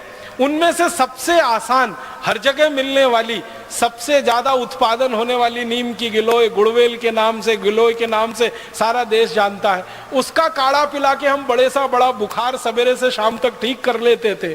उसी समय में अमेरिका में बुखार ठीक करने के लिए नसें काटी जाती थी, खून निकाला जाता था। ये अंतर है आयुर्वेद और एलोपैथी में, और उसमें से एलोपैथी आगे बढ़ी है और आज सिर्फ वहीं पर आके खड़ी है कि दर्द से लड़ना या दर्द को कम करना, इतने में ही उनको सफलता मिली है। इसके अलावा तो उनके पास कुछ नहीं है सफलता के खाने में। अब हमारे पास एक नहीं हजारों लाखों चीजें हैं दुनिया को बताने के लिए। तो हम एक बड़ी चिकित्सा पद्धति के सारे दुनिया में फैलाने वाले प्रसारक रहे हैं, प्रचारक रहे हैं, और सारी दुनिया ने हमसे सीखा है। यूनानी पद्धति एक विकसित हुई है, दुर्भाग्य से हम उसको मुसलमानों से जुड़ा हुआ मान लेते हैं, उसका मुसलमानों से कुछ लेना देना नहीं है। वो यूनान में विकसित हुई, इसलिए नाम उसका यूनानी पड़ गया। यूनानी पद्धति के जितने शोधक हुए हैं, रिसर्चर्स हुए, वो सब ईमानदारी से कहते हैं कि हमने तो सब आयुर्वेद से सीखा है, संस्कृत में से सीखा है, चरक में से सीखा है, बागभट्ट जी के यहाँ से सीखा है, भाव प्रकाश निघंटू में से सीखा है। ईमानदारी से वो कहते हैं इस बात को। और उनके औषधि बनाने के जो तरीके हैं ना, वो तरीके बिल्कुल वही है, बस थोड़ा अंतर इतना ही है, यूनान की आबो हवा के हिसाब से, यूनान की जलवायु और परिस्थिति के हिसाब से भारत के सूत्रों में थोड़ा उन्होंने फेरबदल किया है, बाकी सब वही है। तो दूसरी दुनिया की सबसे बड़ी चिकित्सा पद्धति यूनानी चिकित्सा, वो आयुर्वेद में से निकली। सबसे मूल चिकित्सा तो आयुर्वेद की है, मूल सर्जरी हमारे यहाँ सुश्रुत की है, और नियम वगैरह जो हम इस्तेमाल कर रहे हैं आज की दुनिया में, वो महर्षि बागभट्ट के अष्टांग हृदयम और अष्टांग संग्रहम के। एक मैं रोचक बात आपसे कहना चाहता हूँ, एक अंग्रेजों के दस्तावेज के आधार पर कहना चाहता हूँ, वो ये कि प्लास्टिक सर्जरी जो आज की दुनिया की सर्जरी की आधुनिकतम विद्या है, प्लास्टिक सर्जरी, इसका आविष्कार भी भारत में ही हुआ। सर्जरी का तो हुआ ही है, प्लास्टिक सर्जरी का भी यही आविष्कार हुआ है भारत। और प्लास्टिक सर्जरी में आप जानते हैं, कहीं की त्वचा को काटकर कहीं लगा देना और उसको इस तरह से लगा देना कि पता ही ना चले, ये विद्या सबसे पहले दुनिया को भारत ने दी। मैं आपको पुराने दस्तावेजों के आधार की एक छोटी सी कहानी सुनाता हूँ। 1780 में दक्षिण भारत का एक महान व्यक्ति, जिसने देश को आज़ाद रखने में बड़ा महत्वपूर्ण योगदान दिया, देश की आज़ादी की रक्षा में, संप्रभुता की रक्षा में उसका पूरा जीवन लगा दिया, उसका नाम हैदर अली। हैदर अली दक्षिण भारत का सम्राट। आज हम जिसको कर्नाटक कहते हैं, कर्नाटक के एक बड़े भूभाग पर हैदर अली का राज्य हुआ करता था। 1780 से 84 के बीच में अंग्रेजों ने हैदर अली पर हमले किए, कई बार हमले किए। तो एक हमले का जिक्र एक अंग्रेज की डायरी में से निकला, वो मैं सुना रहा हूं आपको। एक अंग्रेज आया, उसका नाम था कर्नल कूट, उसने हैदर अली पे हमला किया, और ये 1780 की घटना है। उस हमले में हैदर अली ने अंग्रेजों को परास्त कर दिया। हैदर अली का ये इतिहास रहा कि जब जब अंग्रेजों ने हैदर अली पर हमला किया, हैदर अली ने हर बार अंग्रेजों को हराया। एक बार भी अंग्रेज कभी उससे जीत नहीं पाए, एक बार भी नहीं जीते। हर बार आते थे, हमला करते थे, हार के चुपचाप चले जाते थे। हैदर अली के ऊपर जब बार बार अंग्रेजों के हमले हुए तो हैदर अली को थोड़ा गुस्सा आ गया। तो ये जो कर्नल कूट आया, हमला किया, हैदर अली ने उसको हरा दिया। और चूंकि उसको थोड़ा गुस्सा था अंग्रेजों से, तो उसने कर्नल कूट की नाक काट दी। हमारे भारत में नाक कटना सबसे बड़ी बदनामी होती थी। आप जानते हैं, पूरे रामायण की कहानी नाक कटने की कहानी है। जो सूपड़खा की नाक न कटी होती तो रामायण नहीं होती। और नाक कटना सबसे बड़ी बदनामी है। तो हैदर अली ने गर्दन तो नहीं काटी उसकी, कर्नल कूट की। वो चाहता तो गर्दन काट सकता था, क्योंकि कर्नल कूट पराजित हुआ था। कर्नल कूट अपनी डायरी में लिखता है कि मैं पराजित हो गया, हैदर अली के सैनिकों ने मुझे बंदी बना लिया और हैदर अली के पास मुझे ले गए। हैदर अली सिंहासन पर बैठा था, मैं उसके नीचे चरणों में बैठा था। वो चाहता तो मेरी एक झटके में गर्दन काट देता, लेकिन उसने गर्दन नहीं काटी, मेरी नाक काट दी। और फिर मुझे छोड़ दिया कि जाओ, अब कटी हुई नाक लेके जाओ और सबको बताओ कि तुम्हारी नाक क्यों कटी। तो कर्नल कूट लिखता है कि मुझे एक घोड़ा दे दिया उसने भागने के लिए, नाक काट के मेरे हाथ में रख दी और कहा भाग जाओ। तो मैं घोड़े पे बैठ के भागा। भागते भागते भागते भागते एक जगह वो लिखता है मैं बेलगाम में आ गया। बेलगाम आप जानते हैं, कर्नाटक का एक जिला। तो बेलगाम में आ गया। तो बेलगाम में एक वैद्य ने मुझे देखा, नाक से खून निकल रहा है, कटी हुई नाक हाथ में है। तो वैद्य ने कहा ये तुम्हारी नाक कहाँ कट गई?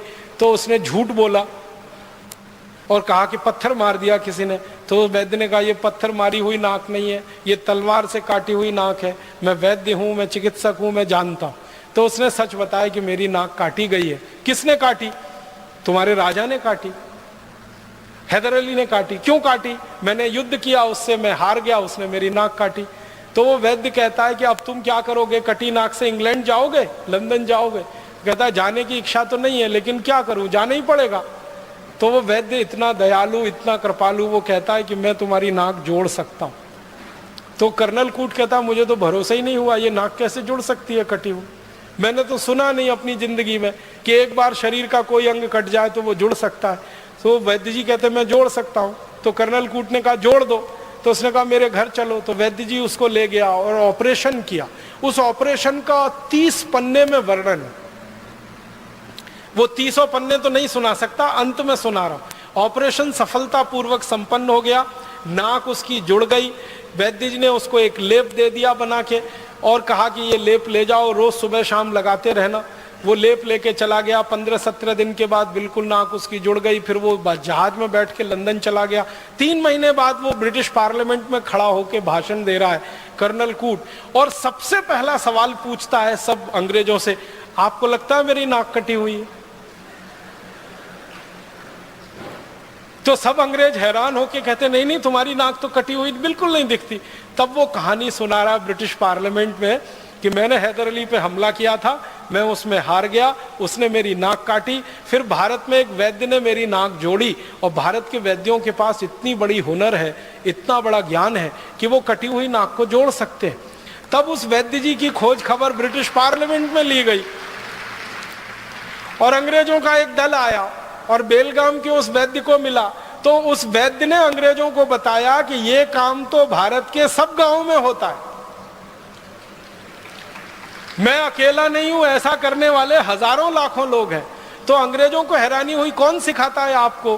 कहने लगे हमारे इसके गुरुकुल चलते हैं, उन गुरुकुलों में सिखाया जाता। फिर अंग्रेज वो गुरुकुलों में गए, वहां उन्होंने एडमिशन लिया, विद्यार्थी के रूप में भर्ती हुए, फिर सीखा। सीखने के बाद इंग्लैंड में जाकर प्लास्टिक सर्जरी उन्होंने शुरू की। और जिन जिन अंग्रेजों ने भारत में प्लास्टिक सर्जरी सीखी है ना, उनकी डायरियां हैं। एक अंग्रेज का मैं बताता हूं आपको, वो कहता है कि जब मैंने पहली बार प्लास्टिक सर्जरी सीखी, जिस गुरु से सीखी वो भारत का विशेष आदमी था और वो नाई था जाति का, उसने मुझे सिखाई सर्जरी। ध्यान देना इस बात पर, जाति का नाई, जाति का चर्मकार, जाति का कोई और, हमारे यहां ये ज्ञान के बड़े पुलिंदे थे, ज्ञान के बड़े पंडित थे। नाई है इस आधार पर किसी गुरुकुल में उसका प्रवेश वर्जित नहीं था, चर्मकार है इसलिए गुरुकुल में प्रवेश वर्जित नहीं था। जाति के आधार पर हमारे यहाँ गुरुकुलों में प्रवेश नहीं हुआ है, और जाति के आधार पर हमारे यहाँ शिक्षा की भी व्यवस्था नहीं है। वर्ण व्यवस्था के आधार पर हमारे यहाँ सब कुछ चलता रहा है। तो नाई भी सर्जन है, चर्मकार भी सर्जन है। और वो अंग्रेज लिखता है कि चर्मकार तो ज्यादा अच्छा सर्जन इसलिए हो सकता है कि उसको चमड़ा सिलना सबसे अच्छे तरीके से आता है। तो शरीर का चमड़ा सिलना हो या जानवर का, बात तो एक ही है। तो हमारे यहाँ ऐसे लोग सर्जरी सीखते रहे।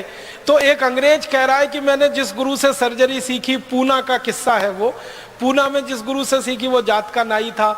सिखाने के बाद उसने मुझसे एक ऑपरेशन कराया, और वो ऑपरेशन का वर्णन है। एक मराठा सैनिक है, और ये 1792 की कहानी है। एक मराठा सैनिक है, उसके दोनों हाथ कट गए हैं युद्ध में, और वो उस गुरु के पास आया है कटे हुए हाथ लेकर जोड़ने के लिए। तो गुरु ने वो ऑपरेशन उस अंग्रेज से करवाया जो सीख रहा है, और वो अंग्रेज गुरु के साथ मिलकर बहुत सफलतापूर्वक ऑपरेशन पूरा किया है।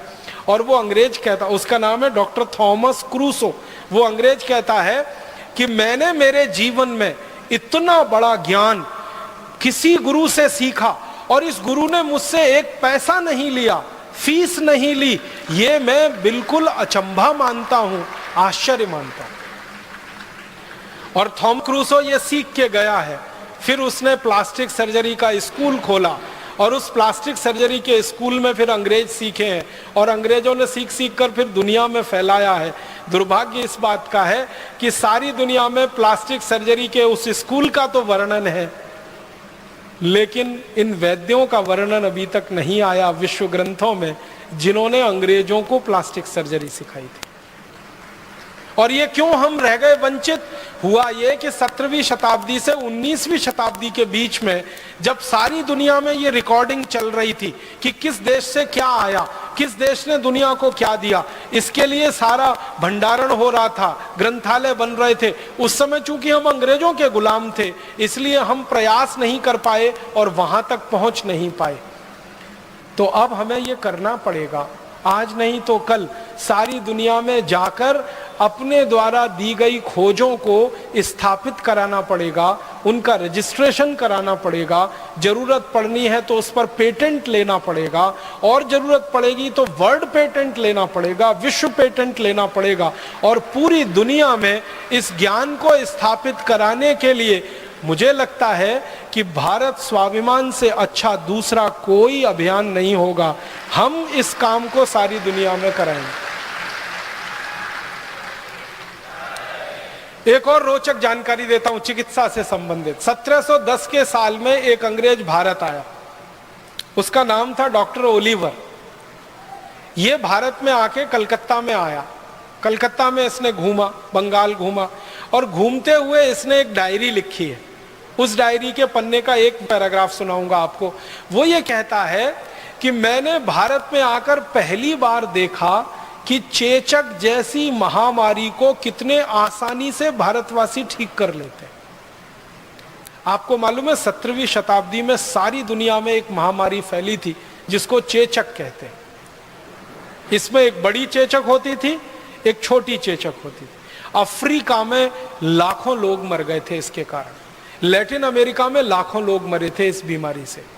अफ्रीका, लैटिन अमेरिका और एशिया के हिस्से में लाखों, शायद करोड़ों भी हो सकते हैं, मरे थे 17वीं शताब्दी के आसपास। ये बीमारी फैली थी, महामारी थी, बीमारी नहीं थी। उस दौरान ये अंग्रेज आया भारत में जिसका नाम था डॉक्टर ओलिवर। वो आया कलकत्ता में, तो वो देखता क्या है कि भारतवासी चेचक की बीमारी को लड़ने के लिए टीका लगाते हैं। और वो कहता है कि मैंने दुनिया में पहली बार देखा। और डॉक्टर ओलिवर का नाम बहुत बड़ा नाम है इंग्लैंड में। इंग्लैंड के लोग उसको बहुत इज्जत से याद करते हैं, डॉक्टर ओलिवर को। तो वो कहता है मैंने पहली बार आके देखा भारत जैसे देश में चेचक का टीका लग रहा है। और चेचक का टीका लगाने का उसने अपनी डायरी में वर्णन किया है। तो वो लिखता है कि मैं आया कलकत्ते में 1710 के साल में, और मैंने देखा कि भारत में उस समय चेचक की बीमारी सबसे कम है। दुनिया के देशों में सबसे ज्यादा है और यहां सबसे कम है। तो इसने कहा कि मैंने खोजना शुरू किया कि यह बीमारी भारत में सबसे कम क्यों है। तो पता चला हर भारतवासी ने चेचक का टीका लगवा रखा है।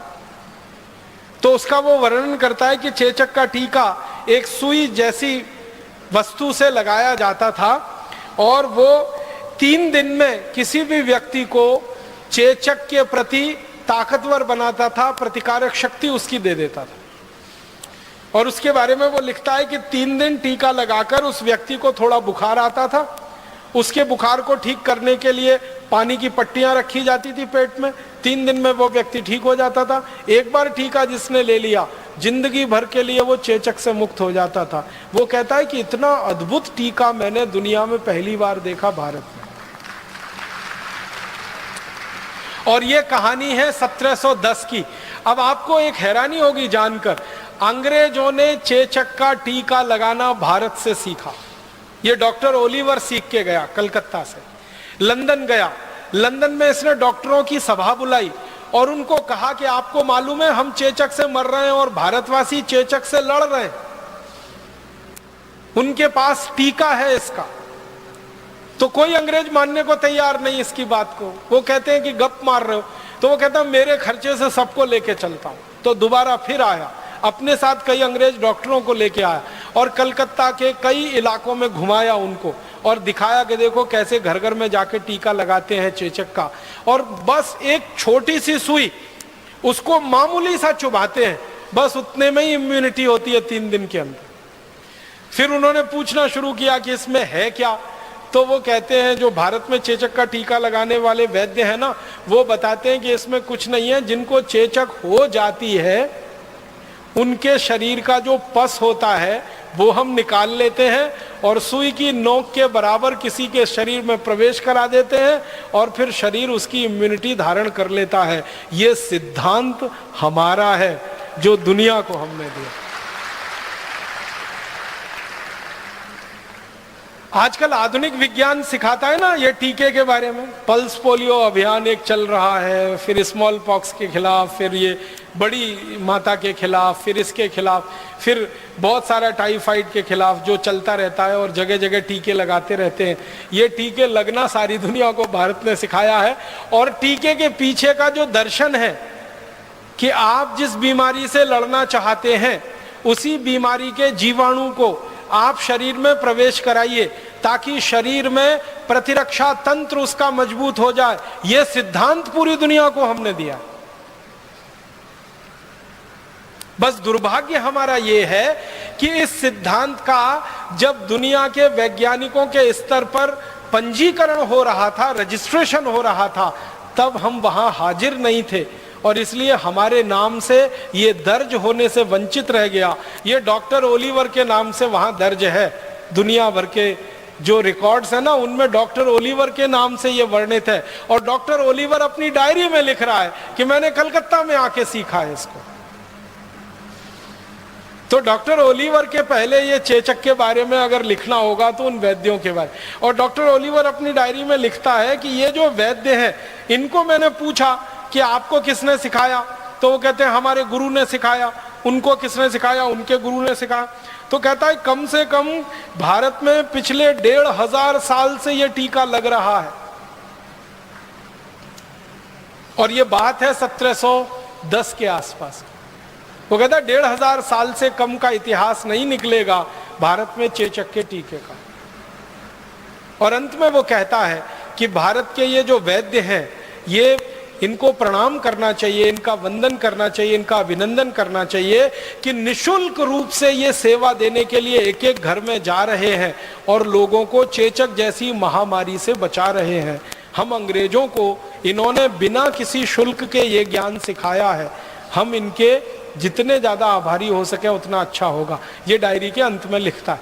लेकिन दूसरे अंग्रेज उसकी डायरी का ये अंतिम हिस्सा गायब करके उसको अपने नाम से प्रकाशित करवाते हैं। और सारी दुनिया आज ये मान के बैठी है कि चेचक के टीके का आविष्कारक डॉक्टर ओलिवर था, वो भारत था। ओलिवर ने आके यहां सीखा था। और एक दो रोचक बातें मैं आपको बताना चाहता हूं हमारे भारत के बारे में, जो दुनिया की हमने दिया है। क्या क्या हमने दिया है दुनिया को। थोड़ा तकनीकी पे आता हूं। लोहा बनाने की जो टेक्निक है वो पूरी दुनिया को भारत ने सिखाई।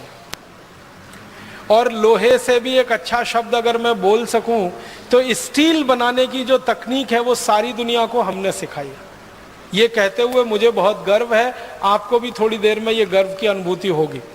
सारी दुनिया को स्टील बनाना सबसे पहले भारत ने सिखाया। दुनिया में सबसे पहले स्टील भारत में बना। और स्टील आप जानते हैं बहुत कॉम्प्लिकेटेड टेक्नोलॉजी है। आज अगर आप स्टील बनाने की किसी भी फैक्ट्री को देखने जाएं और उस टेक्नोलॉजी को समझने की कोशिश करेंगे तो आपको समझ में आएगा कि कच्चे लोहे से, लोहे के अयस्क से, आयरन ओर से स्टील बनाना आसान काम नहीं, बहुत मुश्किल काम है।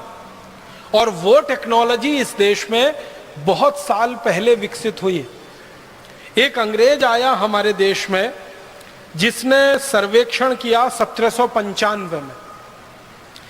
उस अंग्रेज के सर्वेक्षण के कुछ वाक्य सुनाता हूं आपको। अंग्रेजी में उसने लिखा, मैं आपको हिंदी में सुना रहा हूं। वो कहता है कि भारत में स्टील बनाने का काम पिछले 1500 साल से हो रहा है। 1795 माने 1800 मान लो, और 1800 से 1500 साल घटा दो तो तीसरी शताब्दी से, ईसा के जन्म के 300 साल के बाद क्या समय निकलता है। तीसरी शताब्दी से इस देश में स्टील बनाने का काम हो रहा है। वो कहता है कि मैंने जो सर्वेक्षण भारत में किया है, भारत का पश्चिमी इलाका, पश्चिमी भारत आप जानते हैं, ये महाराष्ट्र, ये गुजरात और थोड़ा मध्य प्रदेश का इलाका, और वो कहता है भारत का पूर्वी इलाका, बंगाल है, आसाम है, उड़ीसा है, झारखंड उसमें आता है, और थोड़ा सा दक्षिणी इलाका, 3 इलाके की बात कर रहा है। तो इन 3 इलाकों में मैं घूमा हूं और अब तक मैंने भारत में स्टील बनाने के 15,000 छोटे फैक्ट्री चलते देखे। अपनी आंखों की वर्णन कर रहा है वो, कह रहा अब तक मैं घूमा हूं इतने इलाके में 15,000 छोटी फैक्ट्रियां, स्मॉल स्केल फैक्ट्रीज उसने लिखा है। 15,000 छोटी फैक्ट्रियां स्टील बनाने की भारत में चल रही हैं 1795। और वो कहता है कि हर फैक्ट्री में एक दिन में 500 किलो तक स्टील आराम से बनता है। और वो कहता है कि हर एक फैक्ट्री 24 घंटे चलती है और उसमें मजदूरों की 3 पालियां हैं, 8-8 घंटे की 3 पाली में काम होता है, 24 घंटे फैक्ट्री चलती है। और ये फैक्ट्री को जो सबसे महत्वपूर्ण उपकरण लगता है वो लोहा गलाने वाली भट्टी है, जिसको आज हम अंग्रेजी में कहते हैं ना ब्लास्ट फर्नेस।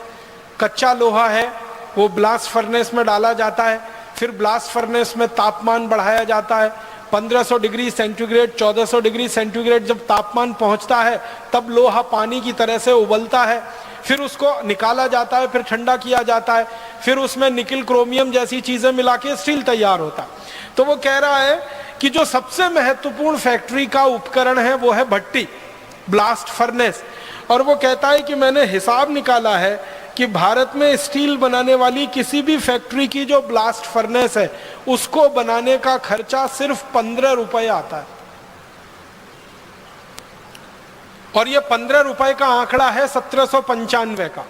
आज के हिसाब से अगर आप इस आंकड़े को समझने की कोशिश करेंगे तो 300 का गुणा कर दीजिए, तो 15 में 300 का गुणा कर दीजिए तो 15 × 45, माने 4,500 रुपए में ब्लास्ट फर्नेस बन के तैयार हो जाती है। फिर वो कह रहा है कि एक ब्लास्ट फर्नेस एक दिन में आराम से 1 टन लोहा बना लेती है, स्टील बना लेती है। और वो कहता है कि 1 टन स्टील बनाने में भारत के जो कारीगर हैं उनका खर्चा मात्र 80 रुपए आता है। 1 टन का माने हो गया 1000 किलोग्राम। 1000 किलोग्राम स्टील बनाने का खर्चा 80 रुपए। तो आप जरा कल्पना करिए 1 किलो स्टील बनाने का खर्चा 80 पैसे। और आपको मालूम है इस समय 1 किलो स्टील कितने में बनता है? 40 रुपए। 1795 में हम भारतीय तकनीक से स्टील बनाते थे तो 1 किलो स्टील बनाने का खर्चा 80 पैसे आता था। अब यूरोप के देशों की नकल करी हुई तकनीक से हम स्टील बनाते हैं और 1 किलो स्टील बनाने का खर्चा आता है 40 रुपए। आप बताओ टेक्नोलॉजी वो सुपर्ब थी या आज की सुपर्ब? और आगे लिखता है वो कि हमारे देश में ये स्टील बनने में जो छोटी फैक्ट्रियां हैं वो 10 घंटे लगाती हैं और 10 घंटे में स्टील बनके तैयार हो जाता है। और वो कहता है कि सभी 15,000 जो स्टील बनाने की फैक्ट्रियां हैं इनमें एक दिन में 7,500 मीट्रिक टन लोहा बनता है और एक साल में लगभग 27.5 लाख मीट्रिक टन लोहा तैयार होता है, माने स्टील तैयार होता है। और इस स्टील की सरिया बनती है और ये सरिया भारत से यूरोप में बिकने के लिए जाती है और भारत का स्टील यूरोप के बाजारों में प्रीमियम प्राइस पे बिकता है, माने सबसे महंगी कीमत पर बिकता है, क्योंकि भारत के स्टील की तुलना में दुनिया का कोई स्टील ठहरता नहीं। और अंत में वो लिख रहा है अपनी डायरी में कि भारत का स्टील यूरोप के बाजारों में जब बिकता है तो भारत के व्यापारी उस स्टील के बदले में अगर सोने की मांग करें तो भी व्यापारी सोना देने को तैयार होते हैं, क्योंकि उस क्वालिटी का स्टील दुनिया में कोई नहीं बना सकता। और वो कई बातें कह रहा है। एक बात कह रहा है कि भारत के स्टील को प्रीमियम प्राइस क्यों मिल रहा है दुनिया के बाजार में, तो कहता है कि भारत का स्टील ऐसा अद्भुत है जिसमें जंग नहीं लगता। और आप जानते हैं भारत में इस तरह का स्टील बनाने की हजारों साल से परंपरा है जिसमें जंग नहीं लगता। आप जाइए, मेहरौली नाम का एक गांव है दिल्ली में, उसे देखकर आइए। वहां एक लौह स्तंभ खड़ा हुआ है, सैकड़ों साल से बारिश में भीग रहा है और सैकड़ों साल से हवा के थपेड़े खा रहा है, लेकिन उस लौह स्तंभ में 1 इंच मात्र अभी तक जंग नहीं लगा है। ये भारतीय स्टील की क्वालिटी का नमूना है। तो जो अंग्रेज कह रहा है ना कि भारत का स्टील प्रीमियम प्राइस पे बिकता, वो कहता है इसलिए बिक रहा है क्योंकि ये सबसे अच्छी क्वालिटी का है। और वो कहता है कि दुनिया में भारत के बाद अगर सबसे अच्छा स्टील कोई बना सकता है तो वो स्वीडन है, लेकिन स्वीडन में स्टील बनाने का खर्चा भारत में स्टील बनाने के खर्चे से 100 गुना ज्यादा आता है। हम 80 रुपए का 1 टन स्टील बना लेते हैं और स्वीडन में 8,000 रुपए का 1 टन स्टील उस समय बनता है 1795। और वो कहता है कि भारतवासियों को अपनी इस कला पर और अपनी इस हुनर पर गर्व होने की जरूरत है कि सारी दुनिया में जब कोई नहीं जानता वो तकनीक उनको आती है।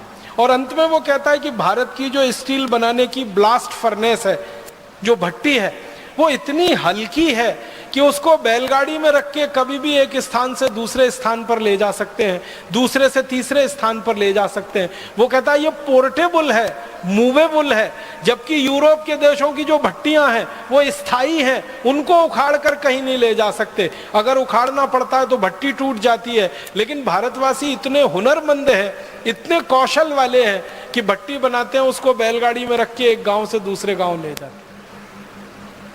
और फिर वो कहते हैं कि ये भारतवासियों को कितना ज्ञान है कि एक साधारण सी भट्टी में 1400 डिग्री तापमान पैदा कर लेते हैं। आप जानते हैं 1400 डिग्री तापमान पैदा करना आसान काम नहीं है, बहुत मुश्किल काम है। और ये भी तब 17वीं शताब्दी में। आज तो हम बिजली की मदद से चाहें तो 2000 डिग्री 3000 डिग्री तक जा सकते हैं, लेकिन जब बिजली नहीं थी तब हम 1400 डिग्री का तापमान पैदा कर सकते थे।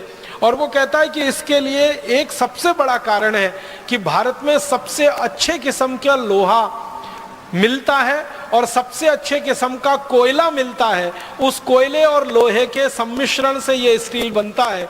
कोयला 1400 डिग्री तापमान पैदा कर देता है और लोहा उसमें गल जाता है और स्टील बना देता है। तो स्टील बनाना सारी दुनिया को हमने सिखा। ये जो अंग्रेज है जो आया भारत में सर्वेक्षण किया, इसने सीखा और सीखने के बाद ये लंदन गया। लंदन में जाके इसने एक स्कूल खोला, मेटलर्जी का स्कूल खोला, उसमें स्टील बनाना अंग्रेजों को सिखाया। और फिर दुर्भाग्य से इसी के नाम से दर्ज हो गया कि स्टील का सबसे पहला बनाने वाला ये अंग्रेज, लेकिन उसने भारत से सीखा है। ये बात अभी दर्ज होना बाकी है। एक दो और उदाहरण देता हूं, हमने दुनिया को और क्या क्या दिया है। सारी दुनिया में इस समय किसी को मैं पूछूं कि सबसे पहला हवाई जहाज किसने बनाया, तो हम ले दे के एक नाम लेते हैं, राइट ब्रदर्स ने बनाया। और उनके नाम से दर्ज है ये आविष्कार। 17 दिसंबर सन 1903 को अमेरिका के कैरोलिना के समुद्र तट पर राइट ब्रदर्स ने पहला हवाई जहाज बनाकर उड़ाया, जो 120 फीट उड़ा और गिर गया। और उसके बाद फिर आगे हवाई जहाज की कहानी शुरू होती है। तो हम बचपन से ये पढ़ते आए हैं कि 17 दिसंबर 1903 में पहली बार हवाई जहाज बना और उड़ा, 120 फीट तक गया। अमेरिका के साउथ कैरोलिना के समुद्र तट पर राइट ब्रदर्स ने उसको उड़ाया। लेकिन अभी दस्तावेज मिले हैं और वो ये बताते हैं कि 1903 से कई साल पहले सन 1895 में हमारे देश के एक बहुत बड़े विमान वैज्ञानिक ने हवाई जहाज बनाया और मुंबई की चौपाटी के समुद्र तट पर उड़ाया, और वो 1500 फीट ऊपर उड़ा और उसके बाद नीचे गिरा। जिस भारतीय वैज्ञानिक ने यह करामात की, उनका नाम था शिवकर बापूजी तलपदे। मराठी व्यक्ति थे। अगर आप मुंबई से परिचित हो तो मुंबई में एक छोटा सा इलाका है, उसको चीरा बाजार कहते हैं। वहां उनका जन्म हुआ और पढ़ाई लिखाई की। एक गुरु के सानिध्य में रह के संस्कृत शास्त्रों का अध्ययन किया। अध्ययन करते समय उनकी रुचि पैदा हो गई और हमारे देश में विमान शास्त्र के जो सबसे बड़े वैज्ञानिक माने जाते हैं वो महर्षि भरद्वाज है। महर्षि भरद्वाज ने विमान शास्त्र की सबसे पहली पुस्तक लिखी है। उस पुस्तक के आधार पर फिर सैकड़ों पुस्तकें लिखी गई विमान शास्त्र की। सबसे पहली पुस्तक महर्षि भरद्वाज की है विमान शास्त्र की। और भारत में वो जो पुस्तक उपलब्ध है, सबसे पुरानी पुस्तक वो 1500 साल पुरानी है। महर्षि भरद्वाज तो उसके भी बहुत साल पहले हुए। तो महर्षि भरद्वाज ने विमान शास्त्र पे सबसे ज्यादा शोध किया। ये जो शिवकर बापूजी तलपदे थे, इनके हाथ में महर्षि भरद्वाज की वो पुस्तक लग गई, विमान शास्त्र। उस पुस्तक को आद्योपांत उन्होंने पढ़ा। उस पुस्तक के बारे में उन्होंने कुछ रोचक बातें कही हैं। एक बात उन्होंने कही कि इस पुस्तक के 8 अध्यायों में विमान बनाने की तकनीकी का ही वर्णन है। 8 अध्याय। और वो कहते हैं कि 8 अध्याय में 100 खंड हैं जिनमें विमान बनाने की टेक्नोलॉजी का विस्तार से वर्णन है। फिर आगे कहते हैं कि महर्षि भरद्वाज ने अपनी पूरी पुस्तक में विमान बनाने के 500 सिद्धांत लिखे। आप इस बात को जरा फिर से सुनिएगा। एक सिद्धांत पर पूरा विमान बन जाता है, ध्यान दीजिएगा। एक सिद्धांत होता है, एक प्रिंसिपल होता है, उस पे इंजन बन जाता है और विमान बन जाता है। ऐसे 500 सिद्धांत लिखे हैं महर्षि भरद्वाज ने, माने 500 तरह के विमान बनाए जा सकते हैं हर एक सिद्धांत पर। और उस पुस्तक के बारे में तलपदे जी लिखते हैं कि ये 500 सिद्धांतों के 3000 श्लोक हैं। विमान शास्त्र में 3000 श्लोक हैं।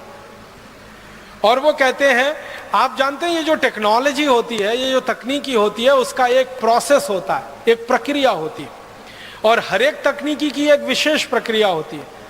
तो महर्षि भरद्वाज ने 32 प्रक्रियाओं का वर्णन किया है। 32 तरह से 500 किस्म के विमान बनाए जा सकते हैं। इस बात को जरा समझिएगा, मुझे देर में समझ में आई। 32 तरीके हैं 500 तरह के विमान बनाने के, माने एक विमान बनाने के 32 तरीके, 2 विमान बनाने के 32 तरीके, 500 विमान बनाने के 32 तरीके उस पुस्तक में है विमान शास्त्र। 3000 श्लोक है, 100 खंड है और 8 अध्याय है। कितना बड़ा ग्रंथ है ये। इस ग्रंथ को शिवकर बापूजी तलपदे ने पढ़ा अपने विद्यार्थी जीवन से, और पढ़ पढ़कर परीक्षण किए, और परीक्षण करते करते 1895 में वो सफल हो गए और उन्होंने पहला विमान बना लिया।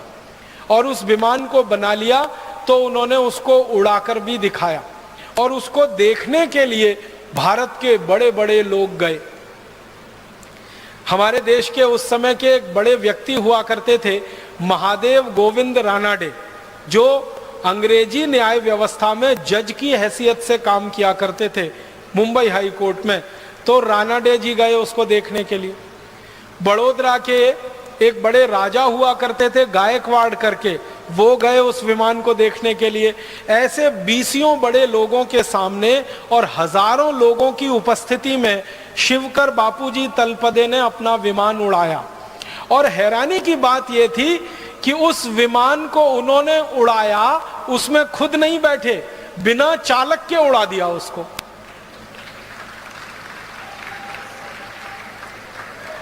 माने आप समझिए कि उस विमान को उड़ाया होगा तो कंट्रोल सिस्टम तलपदे जी के हाथ में है और विमान हवा में उड़ रहा है।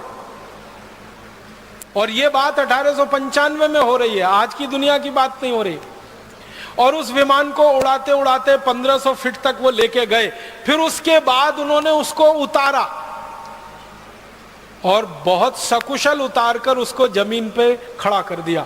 माने वो विमान टूटा नहीं, उसमें आग लगी नहीं, उसके साथ कोई दुर्घटना हुई नहीं, उड़ा 1500 फीट तक गया, फिर नीचे कुशलता से उतरा और सारी भीड़ ने तलपदे जी को कंधों पर उठा लिया।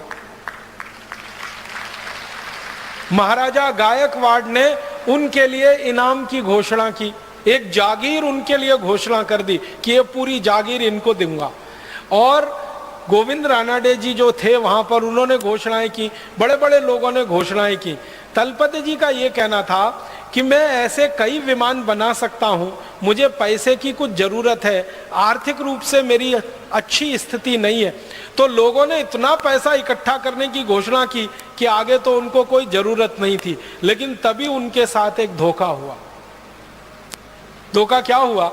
अंग्रेजों की एक कंपनी थी, उसका नाम था रैली ब्रदर्स करके। वो आई उनके पास, तलपदे जी के पास, और तलपदे जी को कहा कि ये जो विमान आपने बनाया है इसका ड्राइंग हमें दे दीजिए।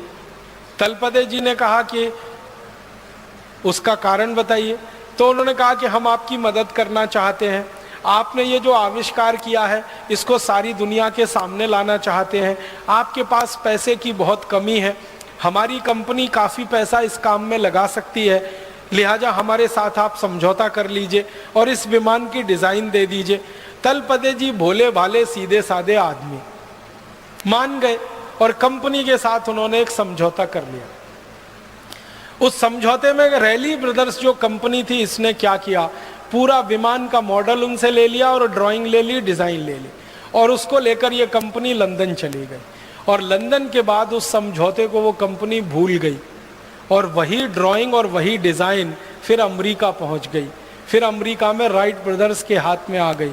फिर राइट ब्रदर्स ने वो विमान बना के अपने नाम से सारी दुनिया में रजिस्टर करा लिया। और तलपदे जी की गलती क्या थी, उनको चालाकी नहीं आती थी, ज्ञान तो बहुत था उनके पास। ये भारत वाली सबसे बड़ी जो समस्या मुझे समझ में आई है 12-15 साल में, कि हमको सब ज्ञान आता है, सब तकनीकी आती है, सब आता है, चालाकी नहीं आती। एक वो गाना है ना, सब कुछ सीखा हमने ना सीखी होशियारी, ये भारतवासियों पे फिट है बिल्कुल। और ये अंग्रेजों को और अमरीकियों को कुछ नहीं आता, सिर्फ चालाकी आती है। उनके पास ना ज्ञान है, ना उनके पास कोई आधार है, उनको एक ही चीज आती है, चालाकी। और चालाकी में वो नंबर 1 है। किसी का दुनिया में कुछ भी नया मिले, उसकी चालाकी करके अपने पास ले लो और अपने नाम से उसको प्रकाशित कर दो। ये हुआ। शिवकर बापूजी तलपदे ने 1895 में बनाया हुआ विमान सारी दुनिया के सामने अब ये घोषित करता है कि विमान सबसे पहले अमरीकी ब्रदर्स राइट ब्रदर्स ने बनाया, 1903 में बनाया, 17 दिसंबर को दिखा। उससे कई साल पहले, अगर आप साल ही जोड़ेंगे तो कम से कम 8 साल पहले भारत में विमान बन चुका था और सारे देश के सामने वो दिखाया जा चुका था। अब हमें इस बात के लिए लड़ाई करनी है अमरीकियों से और यूरोपियन लोगों से कि ये तो हमारे नाम ही दर्ज होना चाहिए। और रैली ब्रदर्स कंपनी ने जो बेईमानी और बदमाशी की थी समझौते के बाद, उसका उस कंपनी को हर्जाना देना चाहिए, क्योंकि समझौता करने के बाद बेईमानी की थी।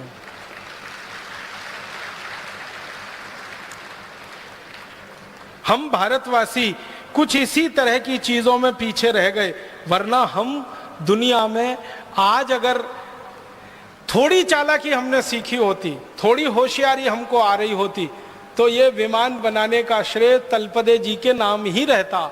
ये रैली ब्रदर्स की चोरी और फिर राइट ब्रदर्स तक उसका पहुंचना ये नहीं हो पाता। और बाद में तलपदे जी मृत्यु हो गई और उनकी मृत्यु के बाद सारी कहानी खत्म हो गई। उनकी तो मृत्यु के बारे में भी शंका है, उनकी हत्या की गई और दर्ज कर दिया गया कि उनकी मृत्यु हो गई। और ऐसे व्यक्ति की हत्या करना बहुत स्वाभाविक है जिसके नाम दुनिया में इतना बड़ा आविष्कार होने की संभावना हो, बहुत स्वाभाविक है।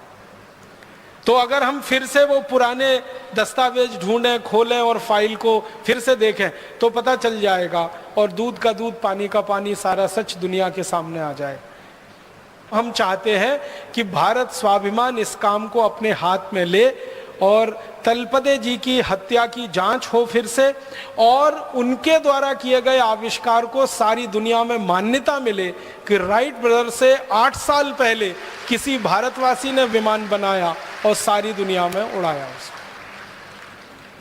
और एक दो छोटी बातें बताता हूं हमने जो दुनिया को दी हैं। मैं थोड़ा खगोल शास्त्र के विषय में आपसे बात करना चाहता हूं। हम खगोल शास्त्र के बारे में कोई भी ज्ञान, जैसे सौर मंडल है, सूरज है, पृथ्वी है, सूर्य के बहुत सारे ग्रह हैं, ग्रहों के बहुत सारे उपग्रह हैं, इन सब के बारे में जो भी ज्ञान पाते हैं या हमने जो पढ़ा है बचपन से, तो 2 ही नाम हम जानते हैं, एक तो कोपरनिकस और दूसरा गैलीलियो। पृथ्वी है, सूर्य है, पृथ्वी और सूर्य के बीच में कोई दूरी है, पृथ्वी और सूर्य के बीच में कोई आकर्षण है, पृथ्वी और सूर्य के अलावा दूसरे ग्रहों के आपस के कोई आकर्षण है, ये सारा ज्ञान हम दो ही लोगों के नाम से पढ़ते हैं। आपको याद होगा, एक तो कॉपरनिकस, दूसरा गैलीलियो। कॉपरनिकस के ज्ञान के आधार पर हम पढ़ते हैं पृथ्वी सूर्य के चारों तरफ चक्कर लगाती है, पृथ्वी अपनी धुरी पर भी घूमती है, सूर्य के चारों तरफ भी घूमती है, अपनी धुरी पर घूमने से ये होता है, सूर्य के चारों तरफ घूमने से ये होता है। ये सब बचपन से हम पढ़ते आए कॉपरनिकस के नाम से या तो गैलीलियो के नाम से। अभी पता चल रहा है वो ये कि कॉपरनिकस और गैलीलियो तो पैदा भी नहीं हुए थे, उसके हजारों साल पहले ये ज्ञान और ये सूत्र और ये सिद्धांत भारत के सामने प्रस्तुत किए थे एक महान व्यक्ति, उनका नाम था महर्षि आर्यभट्ट। उन्होंने सबसे पहले दुनिया को बताया कि ये सौर मंडल में सूरज स्थित है और स्थिर है, पृथ्वी जो है स्थिर नहीं है, वो घूम रही है सूरज के चारों तरफ और वो अपने अक्ष पर भी घूम रही है। ये सबसे पहले महर्षि आर्यभट्ट ने सारी दुनिया को बताया। उसके बाद उन्होंने जो सूत्र दिए, उन सूत्रों के आधार पर पृथ्वी और सूर्य के बीच की दूरी निकाली गई और आप हैरान हो जाएंगे, महर्षि आर्यभट्ट ने जो दूरी निकाल के दे दी, वो दूरी को आज तक दुनिया का कोई खगोल शास्त्री चुनौती नहीं दे पाया, आज तक नहीं दे पाया। जितनी दूरी उन्होंने बता दी, उतनी ही दूरी आज के वैज्ञानिक बताते हैं पृथ्वी और सूर्य के बीच की। और तीसरी महत्व की बात महर्षि आर्यभट्ट ने जो सारी दुनिया को बताई वो ये कि सूर्य जो है ये निरापद नहीं है, इसमें बहुत सारे काले धब्बे हैं और ये काले धब्बे की जो थ्योरी है, इसको स्टीफन हॉकिंग्स नाम के एक आधुनिक वैज्ञानिक ने अपने नाम से लिखवा लिया है और वर्ड पेटेंट ले लिया है, ब्लैक होल थ्योरी। आप में से कुछ लोग अगर थोड़ा फिजिक्स पढ़े होंगे तो आपने पढ़ा होगा ब्लैक होल थ्योरी। ये ब्लैक होल थ्योरी को सारी दुनिया मानती है, स्टीफन हॉकिंग्स की खोज है ब्लैक होल्स थ्योरी। लेकिन महर्षि आर्यभट्ट ने स्टीफन हॉकिंग्स के जन्म से हजारों साल पहले बता दिया कि सूरज निरापद नहीं है, इसमें ब्लैक होल्स हैं, काले विवर हैं, और वही उसके जीवन का कारण है। इसके बाद और एक महत्व की बात जो सारी दुनिया में महर्षि आर्यभट्ट ने बताई, जिसको दूसरे लोग अपने नाम से प्रकाशित करते रहे हैं, वो ये कि हमारा जो सूर्य है और सूर्य के साथ दूसरे ग्रहों की जो स्थिति है, तो सारे ग्रह सूर्य के प्रकाश से प्रकाशित हैं।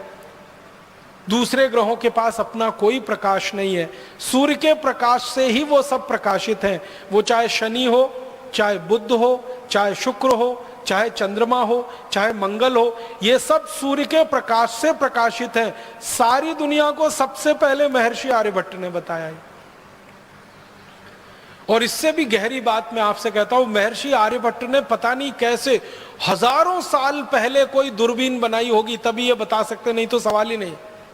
महर्षि आर्यभट्ट ने बताया कि शनि के 5 उपग्रह हैं, पूरी दुनिया को पता चला। उसके बाद थोड़े दिन में उन्होंने अपनी कही हुई बात को संशोधित किया और कहा कि नहीं, शनि के 7 उपग्रह हैं, 5 नहीं है 7 है, और गिनकर बताए उन्होंने। और आपको मैं बताना चाहता हूं ये गर्व की बात कि महर्षि आर्यभट्ट ने हजारों साल पहले जो कह दिया कि शनि के 7 उपग्रह हैं, आज के वैज्ञानिक 8वां उपग्रह नहीं खोज पाए अभी तक शनि का, वो 7 पे ही अटके हुए, और शायद खोज भी नहीं पाएंगे क्योंकि 8वां उपग्रह है ही नहीं। होता तो वो खुद ही बता के चले गए। अब मैं आपके ध्यान को आकर्षित करना चाहता हूं कि शनि के 7 उपग्रह को खोज लेना कैसे संभव है। बिना दूरबीन के तो सवाल ही नहीं उठता, हो ही नहीं सकता।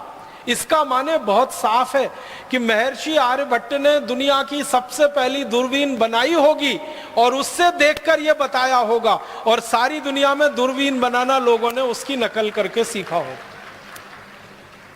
महर्षि आर्यभट्ट ने एक पुस्तक लिखी है, बड़ी पुस्तक है, बृहद संहिता उसका नाम है, और एक दूसरी पुस्तक है आर्यभट्ट संहिता उसका नाम है। इन दोनों पुस्तकों में सैकड़ों नहीं हजारों हजारों सूत्र हैं सूरज के बारे में, चंद्रमा के बारे में और दूसरे ग्रहों के सूरज के अंतर संबंधों के बारे में।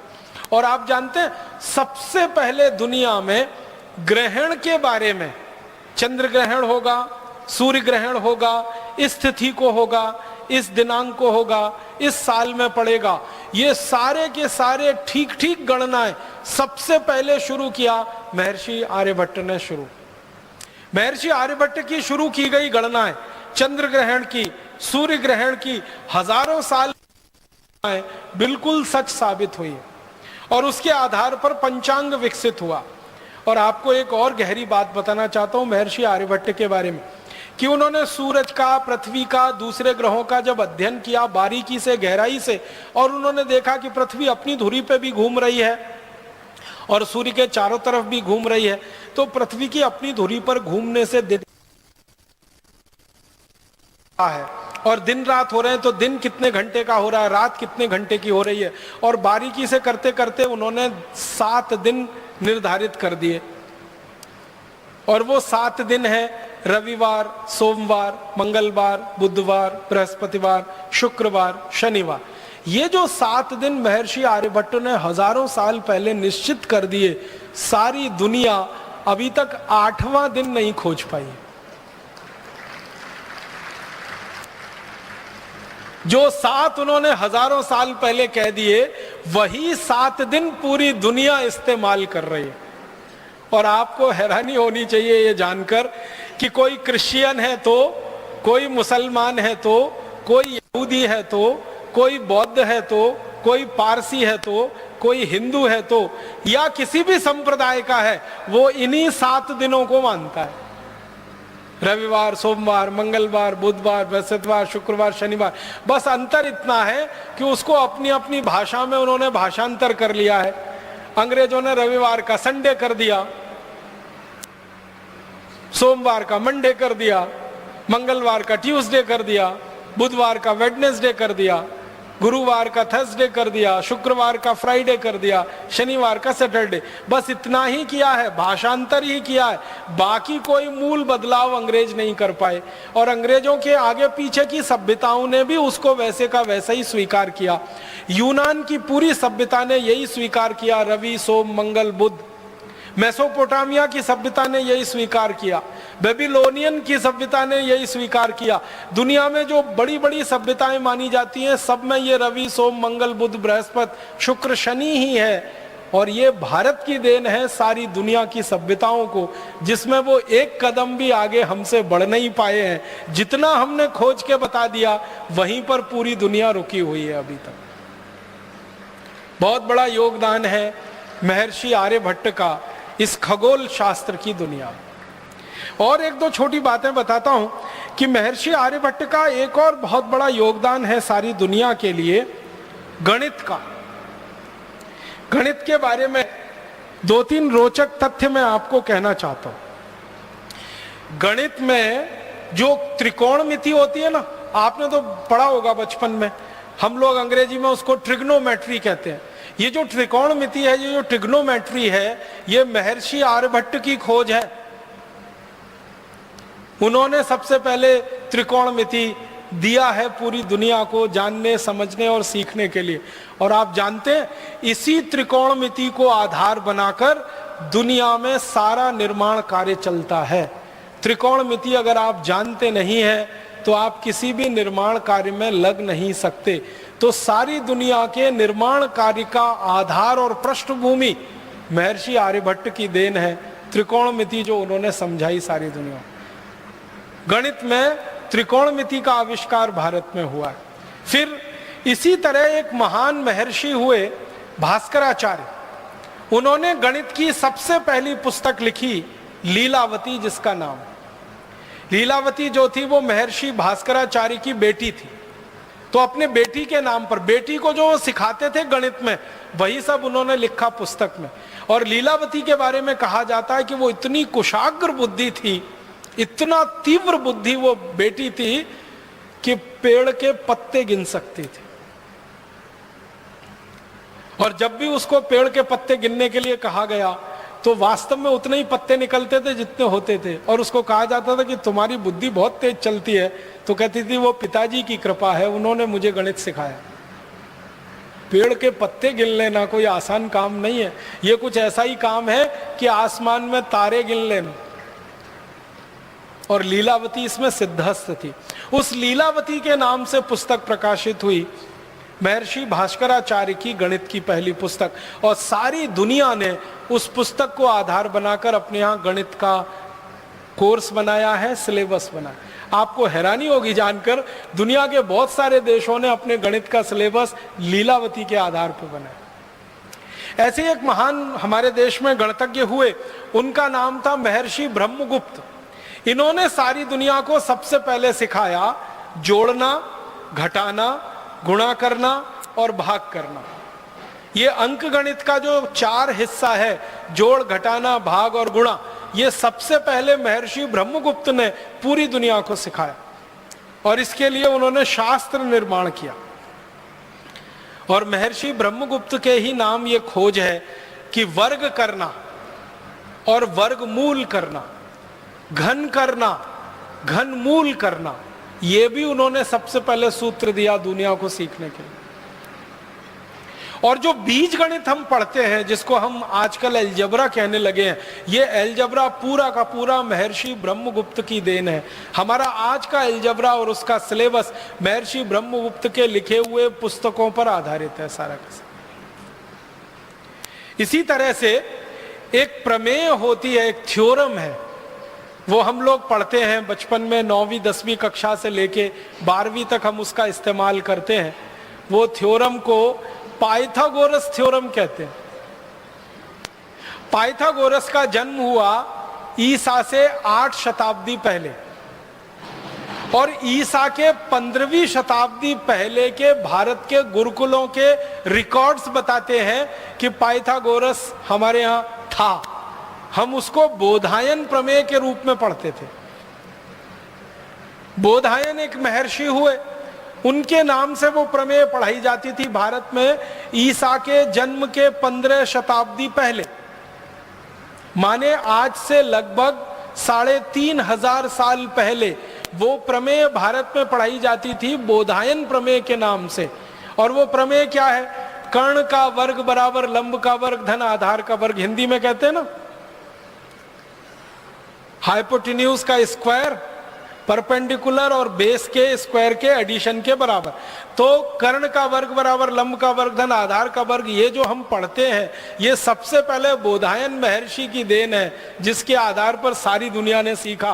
पाइथागोरस ने बेईमानी करके और चालाकी करके इसको अपने नाम से प्रकाशित करवा लिया, और वो आज तक सारी दुनिया इसी भ्रम में जी रही। इसी तरह से मैथमेटिक्स में, मॉडर्न मैथमेटिक्स में एक थ्योरम इस्तेमाल होती है, बाइनोमियल थ्योरम। अगर थोड़ा गणित आपने उच्च स्तर का पढ़ा होगा तो आपको तुरंत ये नाम ध्यान में आएगा। बाइनोमियल थ्योरम जो द्विपद प्रमेय है, वो सारी दुनिया को सबसे पहले भारत ने दी, और ये बाइनोमियल थ्योरम भी महर्षि आर्यभट्ट की देन है सारी दुनिया।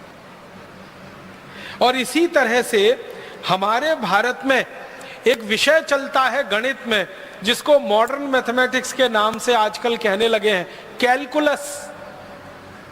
और उसके 2 हिस्से हैं, इंटीग्रल कैलकुलस, डिफरेंशियल कैलकुलस। ये इंटीग्रल कैलकुलस सबसे पहले भारत में लाया जिस महर्षि ने, उनका नाम था माधवाचार्य।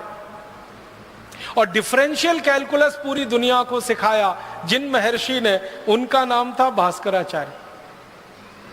डिफरेंशियल कैलकुलस का आज का पूरा सिलेबस भास्कराचार्य जी की पुस्तक को सामने रख लो तो समझ में आ जाता है। और माधवाचार्य जी की जो गणित की पुस्तक है, उसको पढ़कर डिफरेंशियल वो इंटीग्रल कैलकुलस पढ़ो, बिल्कुल साफ समझ में आ जाता है।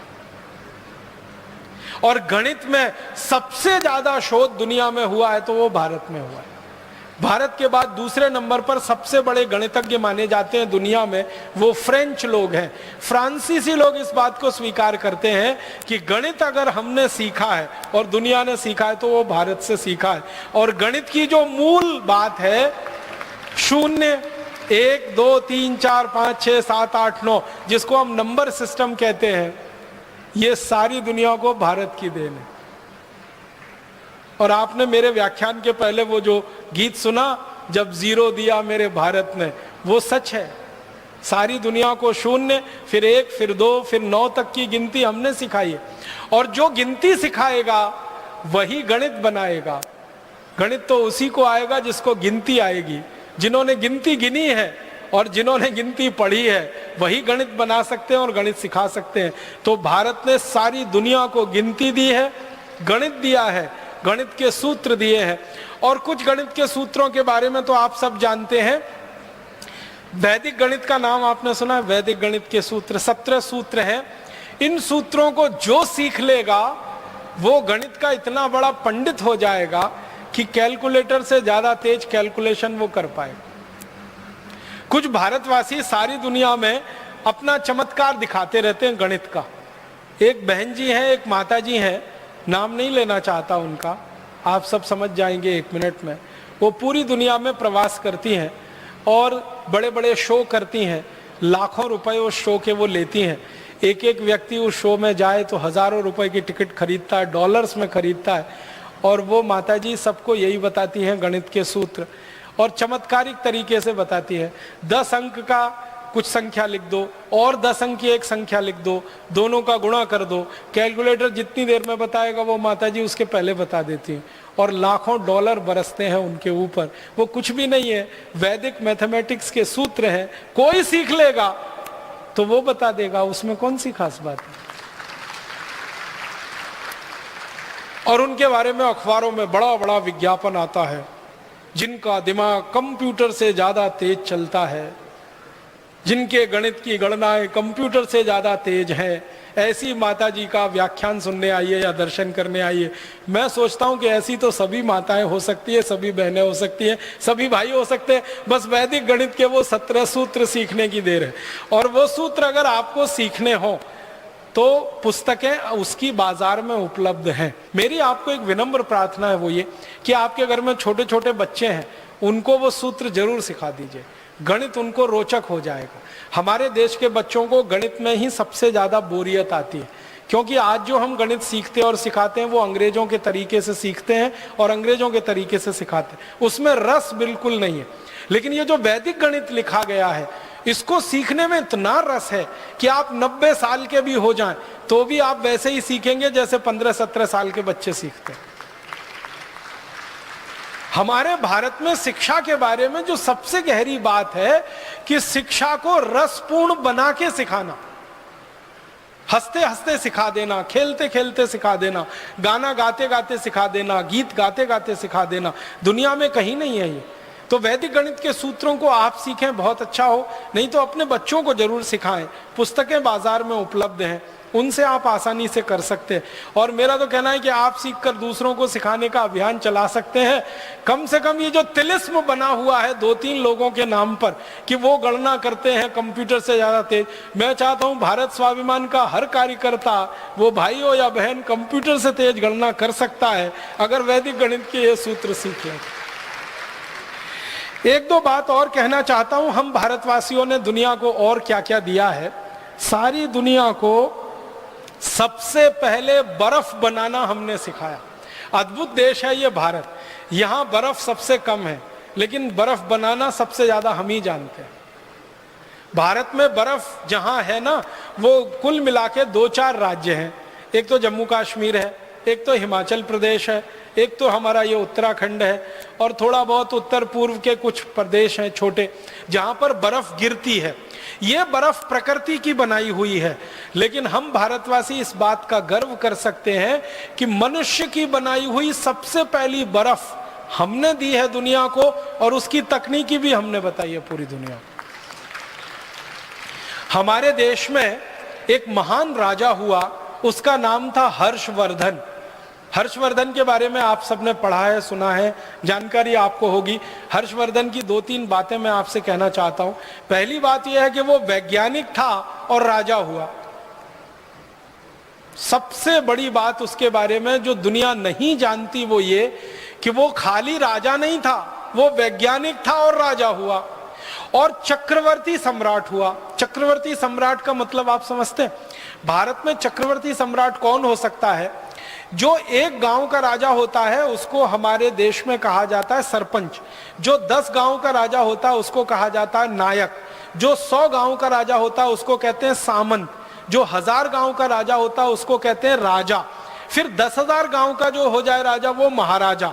फिर 1 लाख गांव का जो हो जाए वो सम्राट। और 7 लाख गांव का जो राजा हो वो चक्रवर्ती सम्राट। और भारत में लगभग 7 लाख ही गांव रहे। तो हर्षवर्धन चक्रवर्ती सम्राट था, माने पूरे भारत का राजा था। एक बात, वैज्ञानिक था। दूसरी बात, और विज्ञान की किस भाषा में उसको दक्षता थी? केमिस्ट्री में, रसायन शास्त्र का बहुत बड़ा ज्ञाता था वो। केमिस्ट्री उसको बहुत आती। जब वो राजा बना, उसकी बेटी बीमार हो गई और उसको बहुत तेज बुखार आया। तो पहली बार उसने अपनी बेटी का बुखार उतारने के लिए बर्फ बनवाई और उसका इस्तेमाल किया।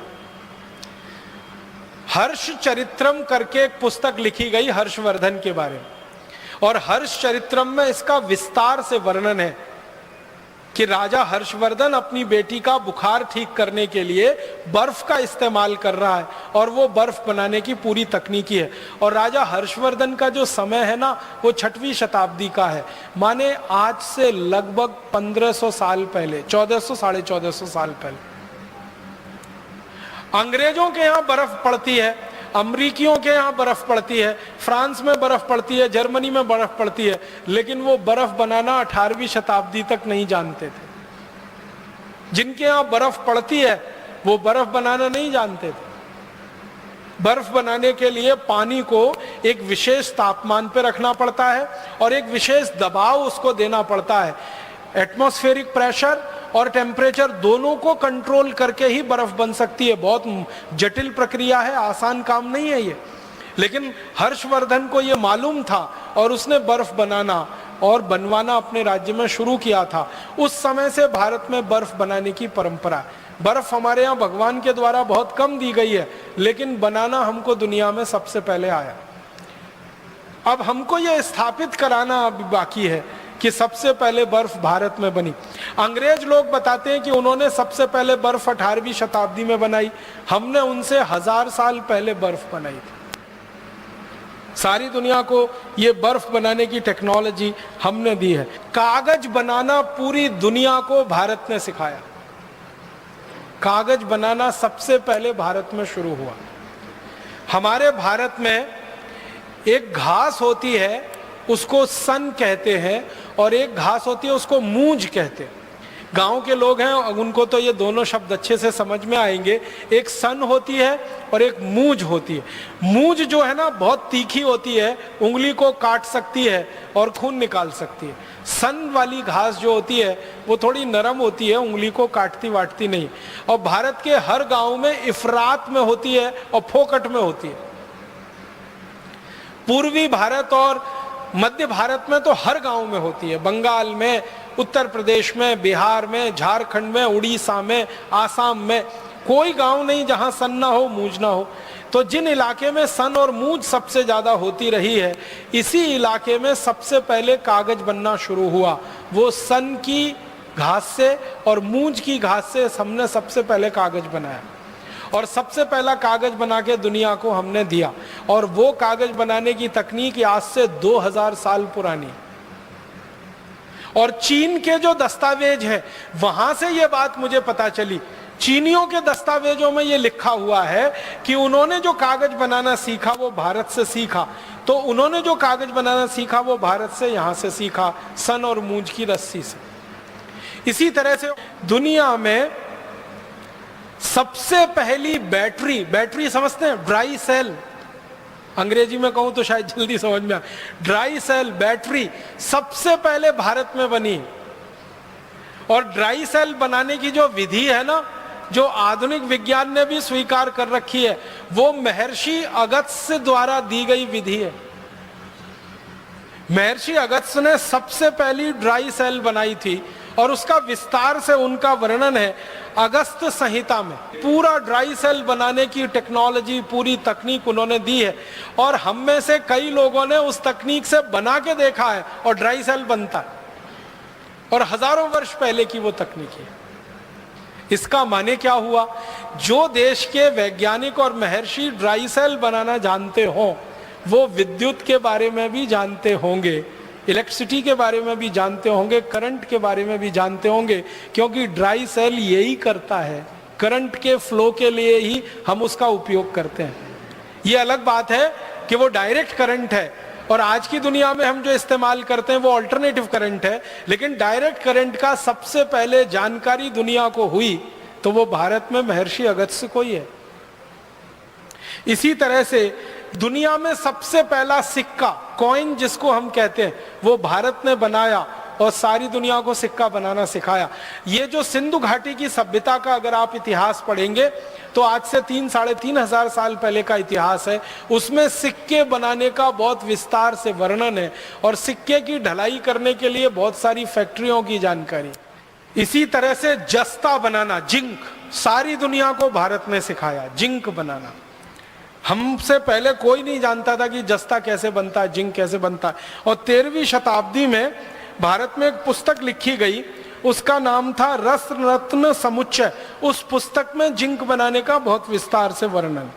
पारा बनाना सारी दुनिया को हमने सिखाया। मरकरी जो सबसे मुश्किल है, सबसे जटिल है, वो पारा बनाने का चरक संहिता में बहुत विस्तार से वर्णन है और रस रत्न समुच्चय में भी बहुत विस्तार से वर्णन। और एक बहुत रोचक जानकारी, दुनिया में सबसे पहले बारूद बना वो भारत में, बस इस्तेमाल उसका हुआ फुलझड़ी चलाने में। ये रोचक बात है। हमने बारूद बनाया सबसे पहले, लेकिन उसका बम नहीं बनाया, उसकी फुलझड़ी बनाई। क्यों? मारना नहीं है ना, हम तो अहिंसा वाले लोग हैं ना। बारूद से मार भी सकते हैं, बम बना के किसी को ब्लास्ट कर सकते हैं, लेकिन वही बारूद फुलझड़ी भी बनाता है, वही बारूद वो चक्री भी बनाता है और वही बारूद से अनार बनता है। तो हमने बारूद बनाया अनार के लिए, फुलझड़ी के लिए, चक्री के लिए। हमने बारूद नहीं बनाया बम के लिए। और दुनिया ने हमसे बारूद बनाना सीख लिया तो उन्होंने फुलझड़ी नहीं बनाई, उन्होंने बम बनाया और दुर्भाग्य से फिर हमको ही मारने के काम में उसको लाया। और एक दो रोचक बातें कहता हूं। दुनिया का सबसे पहला, कृषि की बात थोड़ी कर लेता हूं। दुनिया में सबसे पहला जो उपकरण माना जाता है ना, सबसे पहला उपकरण, वो है पहिया, व्हील, चक्र। ये भारत में बना। व्हील का इन्वेंशन, व्हील का आविष्कार भारत में हुआ, चक्र का आविष्कार हमारे यहाँ हुआ। उस पहियों को हमने बैलगाड़ी में लगाया और बैलगाड़ी को चलाया। दूसरों ने उस पहियों को हवाई जहाज में लगाया, उसमें चलाया। पहिया तो एक ही है, वो हवाई जहाज में लगे या बैलगाड़ी में। और फिर हमने दुनिया का सबसे पहला कृषि उपकरण दिया, पूरी दुनिया को मालूम नहीं था उसके बारे में, हल, खेत में जोतने वाला हल। 1 फल वाला हल, 2 फल वाला हल, 3 फल वाला हल, जिसको तिफारा कहते हैं, दुफारा कहते हैं, 1 फारा कहते हैं। ये तीनों तरह के हल सबसे पहले भारत में बने और दुनिया ने हमसे खेती करना सीखा हल चलाकर। इसी तरह से हसिया है, हथौड़ा है, बेलचा है, खुरपी है, खुरपा है, पवित्र है। सैकड़ों किस्म के कृषि उपकरण सबसे पहले भारत में बने और सारी दुनिया में यहां से गए, क्योंकि हजारों साल पहले कृषि भारत से शुरू हुई और दूसरों ने फिर हमारी नकल करके कृषि करना शुरू किया। कृषि में बीज बोने की एक खास पद्धति होती है, एक ही लाइन में बीज को बोना। ये सारी विशेष पद्धति मानी जाती है पूरी दुनिया में, ये भारत ने ही दी है। एक लाइन में बीज को बोना और पूरे खेत में कहीं से भी खड़े होकर देखो, वो लाइन बिल्कुल सीधी दिखाई देगी। उसके लिए उपकरण हमने बनाया जिसको अंग्रेजी में ड्रिल प्लाऊ कहते हैं। वो ड्रिल पवित्र हम लोग कहते हैं, वो सबसे पहले भारत में बना और सारी दुनिया ने उसकी नकल की। आप जानते हैं, आप में से जो किसानी करते हैं, खेती करते हैं, कि धान का बीज पहले रोपा जाता है, फिर पौधा थोड़ा बड़ा होता है, उस पौधे को उखाड़कर दूसरी जगह प्रत्यारोपित किया जाता है। ये जो टेक्निक है वो पूरी दुनिया को भारत ने सिखाई है। धान के बीज को एक जगह बोना, फिर उसको जड़ सहित उखाड़कर दूसरी जगह प्रत्यारोपित कर देना ताकि उत्पादन ज्यादा मिले और खेत का नुकसान सबसे कम हो। यह पूरी दुनिया को भारत ने सिखाया, धान लगाने की यह पद्धति। और सारी दुनिया में धान इसी तरीके से लगाया जाता है। यह हैरानी की बात है, दुनिया के 155 देश धान का उत्पादन करते हैं, भारत की नकल करके इसी पद्धति से वो धान का उत्पादन करते हैं। और एक महत्व की बात कि सारी दुनिया को जानवरों के मल मूत्र से खाद और कीटनाशक बनाना सबसे पहले भारत ने सिखाया। गाय के गोबर से, भैंस के गोबर से, बैल के गोबर से, गाय के मूत्र से, बैल के मूत्र से, भैंस के मूत्र से क्या क्या कीटनाशक बन सकते हैं, कौन कौन सी खाद बन सकती है, ये सारी दुनिया को भारत ने सिखाई। तो कृषि में बहुत कुछ हमने दिया, तकनीकी में हमने बहुत कुछ दिया, विज्ञान में हमने बहुत कुछ दिया, और हम पराविद्या में चले जाएं तो उसमें तो सब कुछ हम ही ने दिया है पूरी दुनिया को। अध्यात्म है, धर्म है, संस्कृति है, सभ्यता है। भारत के बारे में एक रोचक जानकारी मैं देना चाहता हूं आपको कि दुनिया के सारे धर्मों की जड़ भारत में है। सारे धर्मों की जड़ भारत में है। कोई देश ये नहीं कह सकता कि हमने ये धर्म अपने यहां से शुरू किया, क्योंकि मूल बात हमारे पास है। तो सभी धर्मों का प्रादुर्भाव हमारी शिक्षा में से हुआ होगा, हमारी सभ्यता संस्कृति में से हुआ होगा। तो अगर पराविद्या में देखें, अपराविद्या में देखें, प्रचंड भंडार है जो भारत ने दिया है। इतना कुछ भारत ने दुनिया को दिया।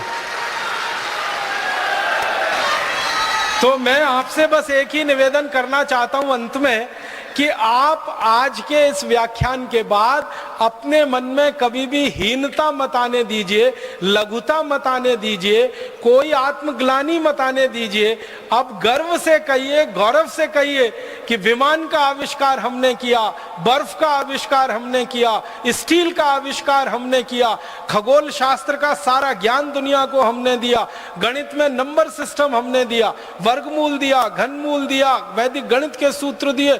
इतना कुछ दुनिया को हमने दे दिया है कि दुनिया हमारा सैकड़ों बार आभार व्यक्त करे तो भी वो कम है, हजारों बार आभार व्यक्त करे तो भी वो कम। हमारे मन से अब ये हीन भावना निकल जानी चाहिए। और आगे का एक कदम जो हमें उठाना है वो ये कि आज का व्याख्यान खाली व्याख्यान मात्र नहीं है।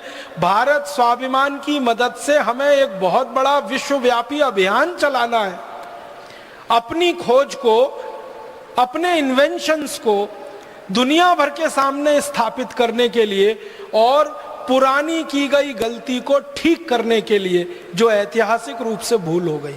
आप सभी इस अभियान में लगेंगे, मेरा विश्वास है। अपने मन से हीन भावना निकालेंगे, दूसरों के मन से भी निकालने का प्रयास करेंगे। ईश्वर हमें जरूर मदद करेंगे। ऐसी शुभकामनाओं के साथ बहुत आभार, बहुत धन्यवाद।